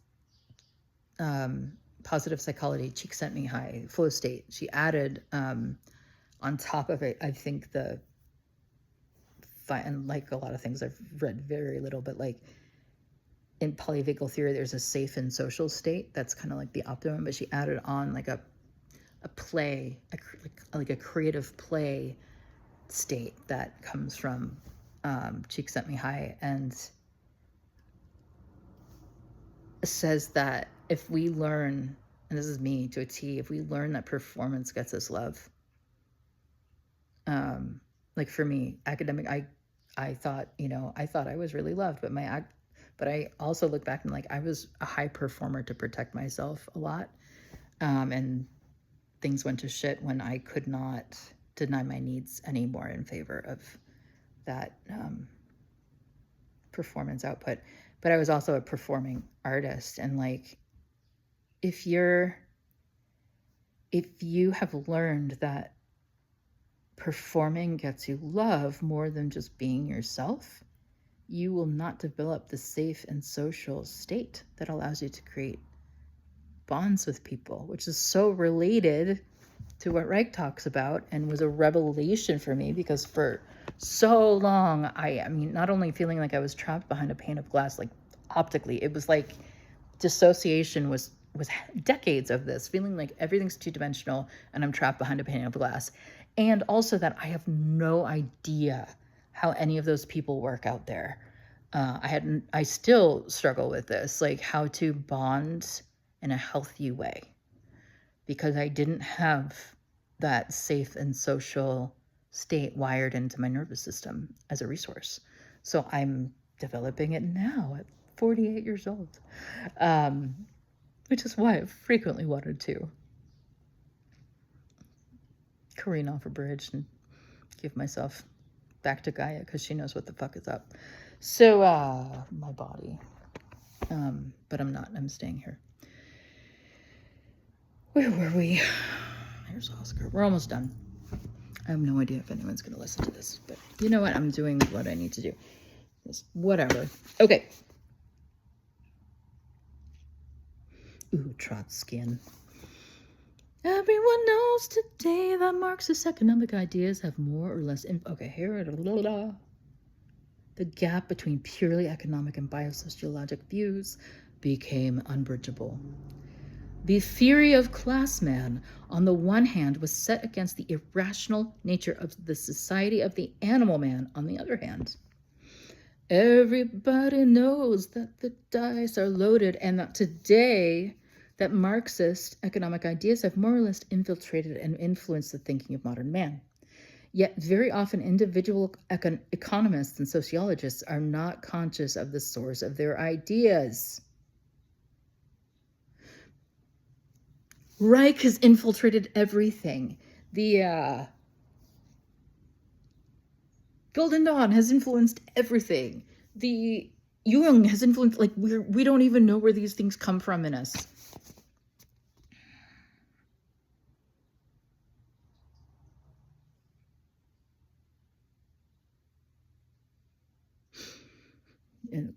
Okay, they've been yet very often individual economists and sociologists are not conscious of it. So such concepts as class, profit, exploitation, class conflict, commodity, and surplus value have become common knowledge.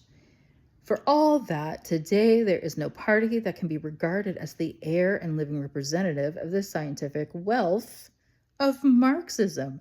Nobody that I've seen who talks about Marx, I venture to guess there is nobody in the current administration talking about Marxism that actually knows what the living fuck Marxism is. Huh? Do I? Probably not, but I'm not running around yelling about Marxists. I'm running around yelling about fascists.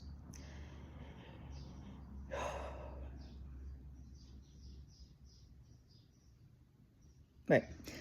No heir, right, of the scientific wealth of Marxism, which, is something I'm making note of. There's a scientific wealth of Marxism. Maybe that's worth going back to and looking at. When it comes to the actual facts of sociological development and not to the slogans, which are no longer in agreement with their original import, which comes from important. In the years between 1937 and 1939, the new sex economic concept, work democracy, was developed. The third edition of this book includes an exposition of the principal features of this new sociologic concept. It comprises the best, still valid, sociologic findings of Marxism. It also takes into the account the social changes that have taken place in the concept worker in the course of the last 100 years. I know from experience that it is the sole representatives of the working class, quotes, and the former and emerging leaders of the international proletariat who will oppose this extension of the social concept of the workers on grounds that it is, quote, fascist, Trotskyian, counter-revolutionary, hostile to the party, etc. Organizations of workers that exclude Negroes and practice Hitlerism do not deserve to be regarded as creators of a new and free society. Yes. Hitlerism, however, is not confined to the Nazi Party or to the borders of Germany. It infiltrates workers' organizations as well as liberal and democratic circles. Fascism is not a political party, but a specific concept of life and attitude toward man, love, and work. This does not alter the fact that the policies pursued by the pre-war Marxist parties are played out and have no future. Just as the concept of sexual energy was lost within the psychoanalytic organization only to reappear strong and young in the discovery of the orgone, aka chi. He's talking about orgone energy. And I think people who are really, they might scientifically distinguish those life forces. I don't know enough, but for our purposes, orgone is life force. The concept of the international worker lost its meaning in the practices.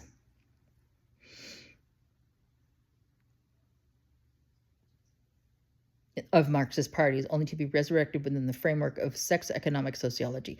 For the activities of sex economists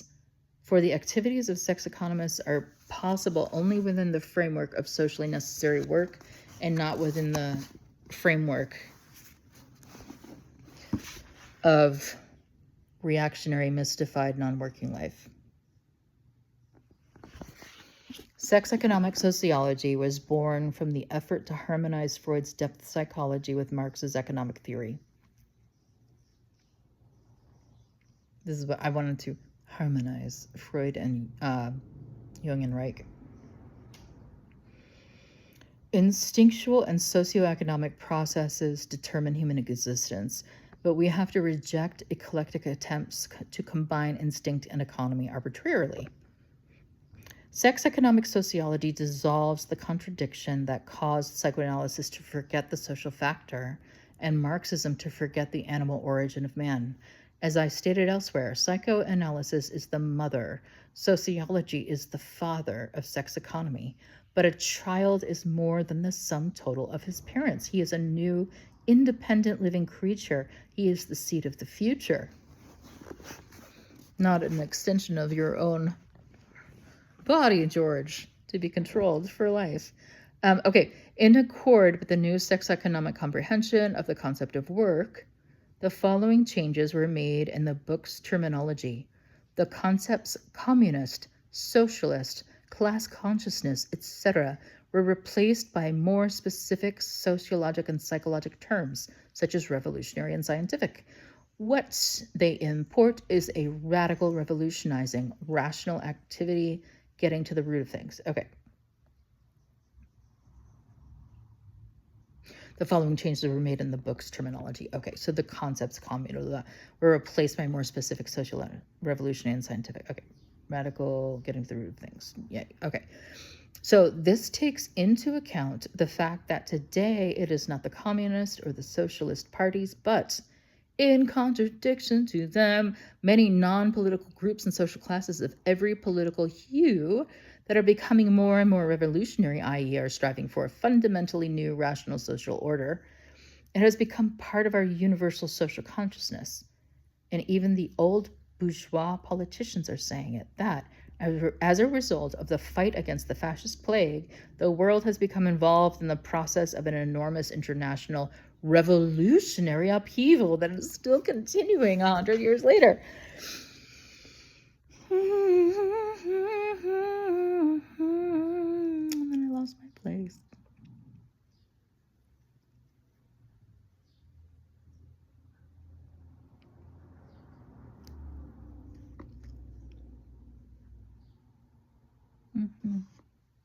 I need to keep my place going forward if I'm not going to edit. Maybe someday I'll edit. Okay. This contradiction. Okay. It has become part of our universal social consciousness.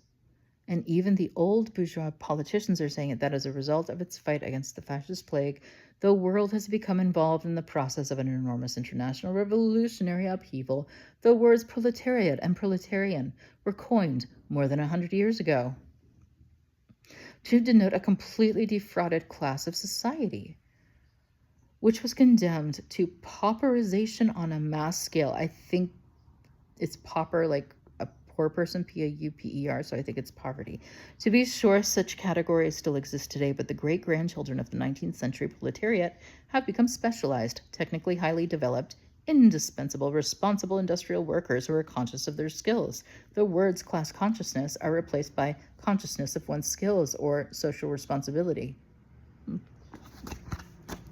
In 19th century Marxism, class consciousness was restricted to manual laborers. Those who were employed in other vital occupations, i.e. occupations without which society could not function, were labeled intellectuals or petty bourgeois. My dad used to yell at me and be like, "You're an intellectual, I don't know, it came from this.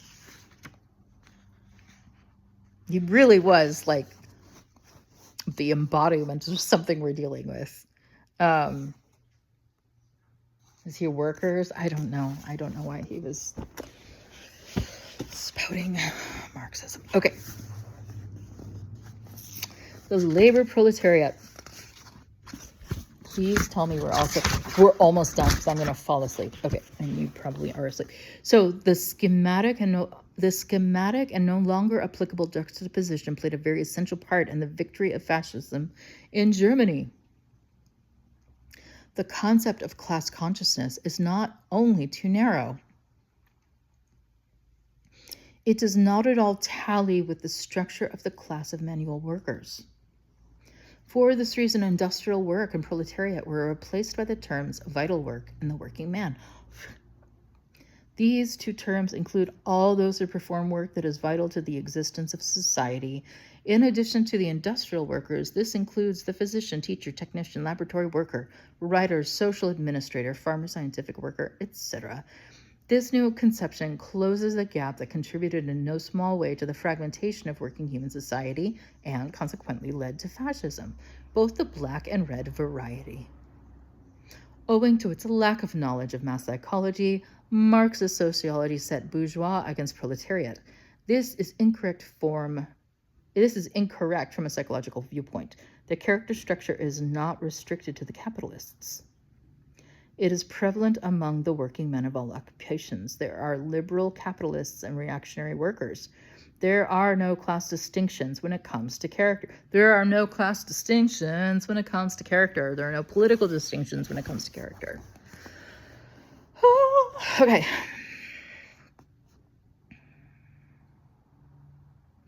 For that reason, the purely economic concepts, bourgeoisie and proletariat, were replaced by the concepts reactionary and revolutionary or free-minded, which relate to a man's character and not to his social class. These changes were forced upon us by the fascist plague. The dialectical materialism Engels outlined in his anti-Der Ring, that's a German word, went on to become an energetic functionalism. This forward development was made possible by the discovery of the biological energy, the orgone, 1936 to 38. Not commenting. Just gonna keep going. Sociology, but fuck those labs that the only reference to Reich in like outside of the ergonomic world are these like hoity-toity labs that ripped him off and then disparaged his work and then referenced him and used his terminology. Okay. What did a soapbox look like? Were they big? There are no class distinctions when it comes to care. I should get an actual soapbox. The purely economic concept. Okay. Sociology and psychology acquired a solid biological foundation. Such a development could not fail to exercise an influence on our thinking. Our extension of thought brings about changes in old concepts, new ones that take the place of those that have ceased to be valid. The Marxist word consciousness was replaced by dynamic structure. Need was replaced by organotic instinctual processes, like biological need. Tradition by biological and characterological rigidity, etc. Okay, so tradition was replaced by biological and characterological rigidity, etc. The vulgar, we should replace all, like, where woke shows up everywhere with, like, this is the thing. Like, originally, feminism didn't exclude men. It was the split off hate groups that started doing that shit, and then, like, wokeness originally meant just, like, having basic empathy. But it's getting twisted in the hands of dinglings. Not that it was perfect to begin with, but we can change our language when we need to, like you did here. It's a more descriptive. I used to think, we can just change it to applesauce and do everything in code. But, like, no, I think maybe language that gives a more specific definition to what the word or phrase is saying. The vulgar Marxist concept of private enterprise was totally misconstrued by man's irrationality. It was understood to mean that the liberal development of society precluded every private possession. Naturally, this was widely exploited by political reaction. Quite obviously, social development and individual freedom have nothing to do with the so-called abolishment of private. This is why evaluate character, not possessions, even though, like, sometimes it's useful to go, oh, that's a rich person. They have 45 Ferraris. What's their character like? Maybe they just like them. But yeah, anyway, it's more complicated than private property, which is maybe to be distinguished from hoarding money, but I can't speak too much to that. Quite obviously, social development and individual freedom have nothing to do with the so-called abolishment of private property. Marx's concept of private property did not refer to men's shirts, pants, typewriters, toilet paper, books, beds, savings, houses, real estate, etc. This concept was used exclusively in reference to the private ownership of these social means of production. Sound familiar? The means of production. Yep. I.e., those means of production that determine the general course of society. In other words, railroads, waterworks, generating plants, coal. Oh, interesting. So this is where the issue with the privatization of. Okay. The socialization of the means of production became such a bugbear precisely because it was confounded to mean private expropriation of. This is so interesting. It's like, I don't know if this is clear because I'm just kind of understanding it myself, but the twisting of these original concepts that we still use, it doesn't help us see more clearly. So the socialization of the means of production became such a bugbear precisely because it was confounded to mean the private expropriation of chicken shirts, books, residences, blah, blah, blah, in conformity with the ideology of the expropriated. I think expropriation means private ownership, I think. Okay. Over the course of the past century, the nationalization of the social means of production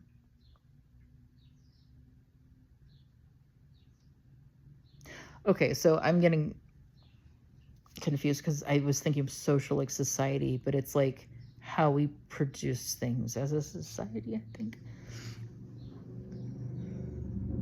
Over the course of the past century, the nationalization of the social means of production has begun to make an incursion upon the latter's private availability in all capitalist countries, in some countries more, in others less.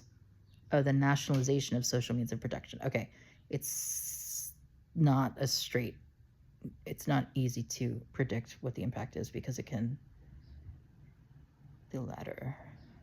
Okay, moving on, kind of makes sense to me. Since the working men's structure and capacity for freedom were too inhibited to enable him to adapt to the rapid development of social organizations, it was the state that carried out those acts that were actually reserved for the community of working man. Oh, okay.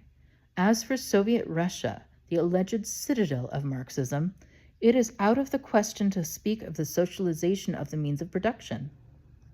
The Marxist parties simply confused socialization with nationalization. It was shown in this past war, that the government of the United States also has the jurisdiction and the means of nationalizing poorly functioning industries.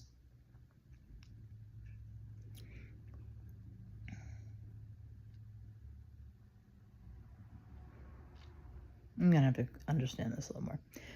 A socialization of the means of production, their transfer from the private ownership of a single individual to social ownership, sounds a lot less horrible when one realizes that today, as a result of the war, only a few independent owners remain in capitalist countries. Interesting. Whereas there are many trusts that are responsible to the state. When one realizes, moreover, that in Soviet Russia, the social industries are certainly not managed by the people who work in them, but by groups of state functionaries. Sound familiar?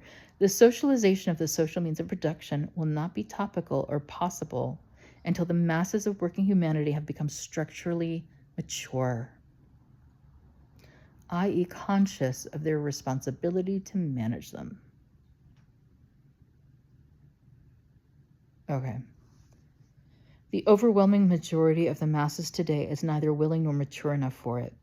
Moreover, a socialization of large industries, which would place these industries under the sole management of the manual laborer, excluding technicians, engineers, directors, administrators, distributors, etc., is sociologically and economically senseless.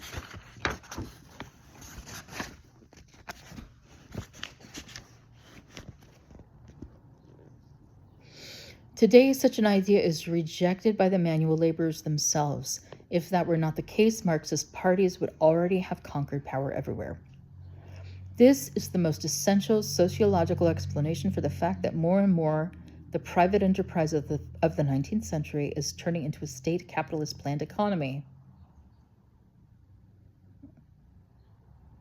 It must be clearly stated that even in Soviet Russia, state socialism does not exist, but a rigid state capitalism in the strict Marxian sense of the word.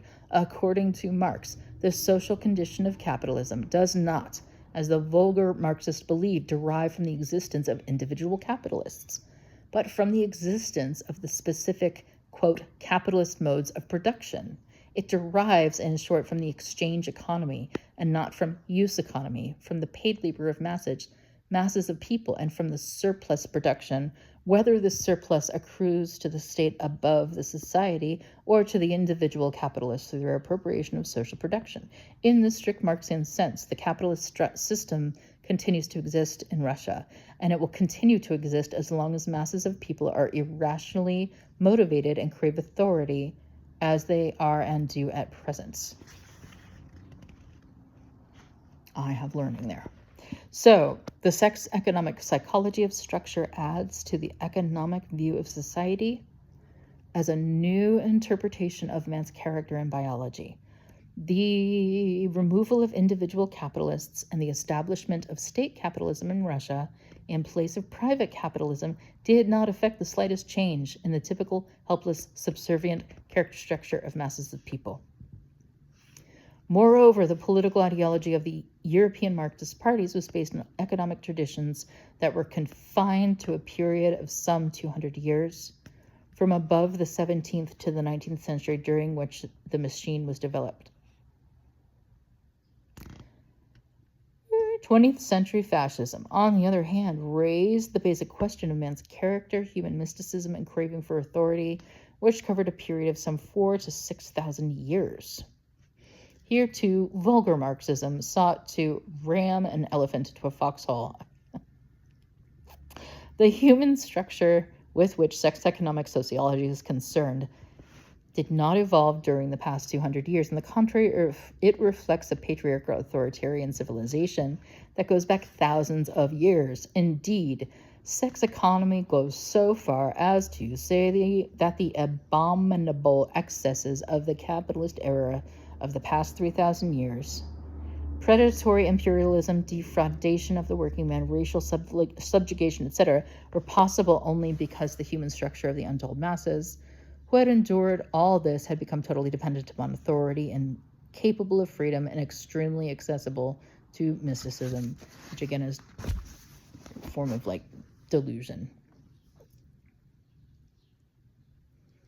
It's like magical thinking, but real magic is science.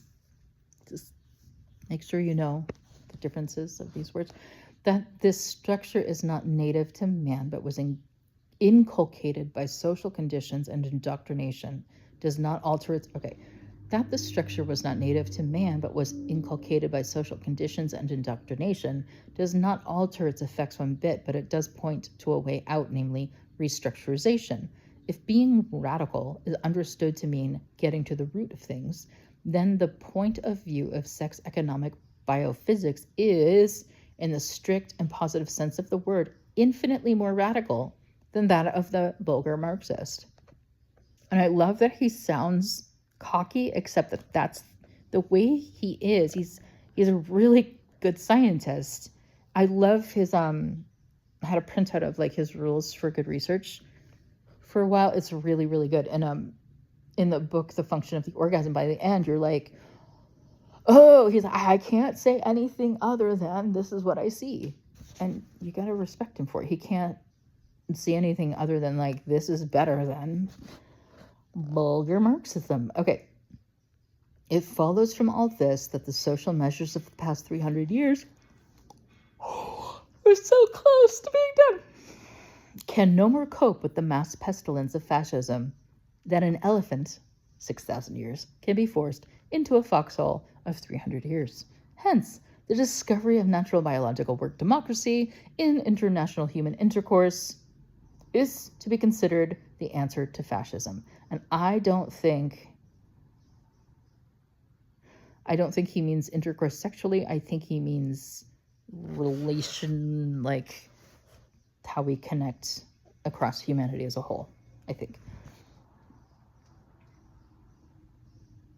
Yep.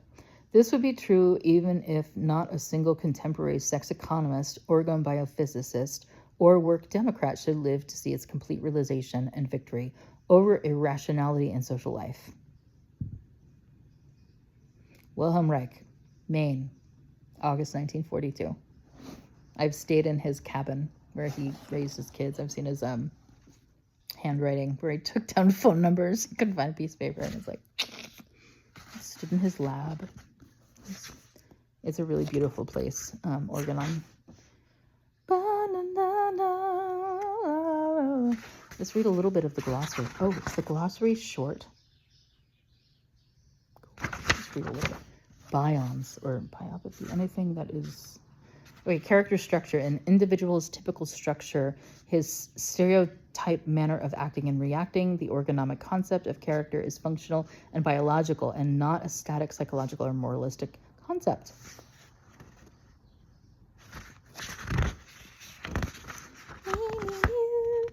Orgone energy, primordial cosmic energy. Orgone energy is primordial cosmic energy, universally present and demonstrable visually, thematically, electroscopically, and by means of Geiger-Muller counters in the living organism. Bioenergy, life energy. Discovered by Wilhelm Reich between 1936 and 1940. He only discovered it probably for the West because the East had been using it for a long time. But he did discover it in a different like a real like secular scientific way. Like he made films of like these vesicles turning into other things. Okay, organomic energetic functionalism, the functional thought technique that guides clinical and experimental organ research. The guiding principle is that of the identity of variations in the common functioning principle, CFP. This thought technique grew in the course of the study of human character formation and led to the discovery of the functional organismic and cosmic orgone energy, thereby proving itself to be the correct mirroring of both living and non-living basic natural processes. Okay. Sex economy. The term refers to the manner of regulation of biological energy, or what is the same thing, of the economy of the sexual energies of the individual. Sex economy means the manner in which an individual handles his biological energy, how much of it he dams up and how much of it he discharges orgastically. The factors that influence this manner of regulation are of a sociological, psychological, and biological nature. The science of sex economy consisted of that body of knowledge that was derived from a study of these factors. This term was applicable to Reich's work from the time of his refutation of Freud's cultural philosophy to the discovery of the orgone, when it was superseded by orgonomy, the science of the life energy. Okay, so sex economy preceded orgonomy, which makes sense because it's very hard to define sex economy for like what we think about now, but the science of life energy makes sense. Sex politics. The term sex politics or sex political refers to the practical application of the concepts of sex economy on the social scene. On a mass, you got, some dude in a room opening some like that has power, be like, this guy wants everyone to have orgies. That it's very sloppy for anyone to only spend that much time glancing at this and making that conclusion, but it happens. The name of the German organization, vegetotherapy, with the discovering of the muscular armor. The character analytic therapeutic process was modified to liberate the bound up vegetative energies, meaning they're not moving, thereby restoring to the patient his biophysical motility. The combining of character analysis and vegetotherapy was known as character analytic vegetotherapy. The later discovery of organismic orgone energy, bioenergy, and the concentration of atmospheric orgone energy with an orgone energy accumulator, which is why he moved to Rangeley, Maine, because it was the air was right for it, necessitated the further development of character analytic vegetotherapy into an inclusive biophysical organomic therapy, which is what I was in for a period of time with someone that was trained by someone Reich trained. So it was that original lineage, and she was great. She would have me look into her eyes, and she was like, I want to feel your anger. And it was because she said I had so much anger in me and that I was hiding it. Oh, okay, work democracy. Oh, no. Natural work democracy is the sum total of all functions of life governed by the rational interpersonal relations that have come into being, grown and developed in a natural and organic way. What is new in work democracy is that for the first time in the history of sociology, a possible future regulation of human society is derived not from ideologies or conditions that must be created, but from natural processes that have been present and have been developing from the very beginning. Which, okay, I'm going to conclude this by saying, welcome to the Gaiarchy.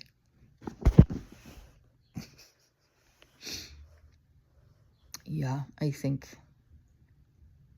I'm not even going to talk anymore. Gaia rules, humans drool when they are not connected to our cosmic life energy and all that means. Okay, bye.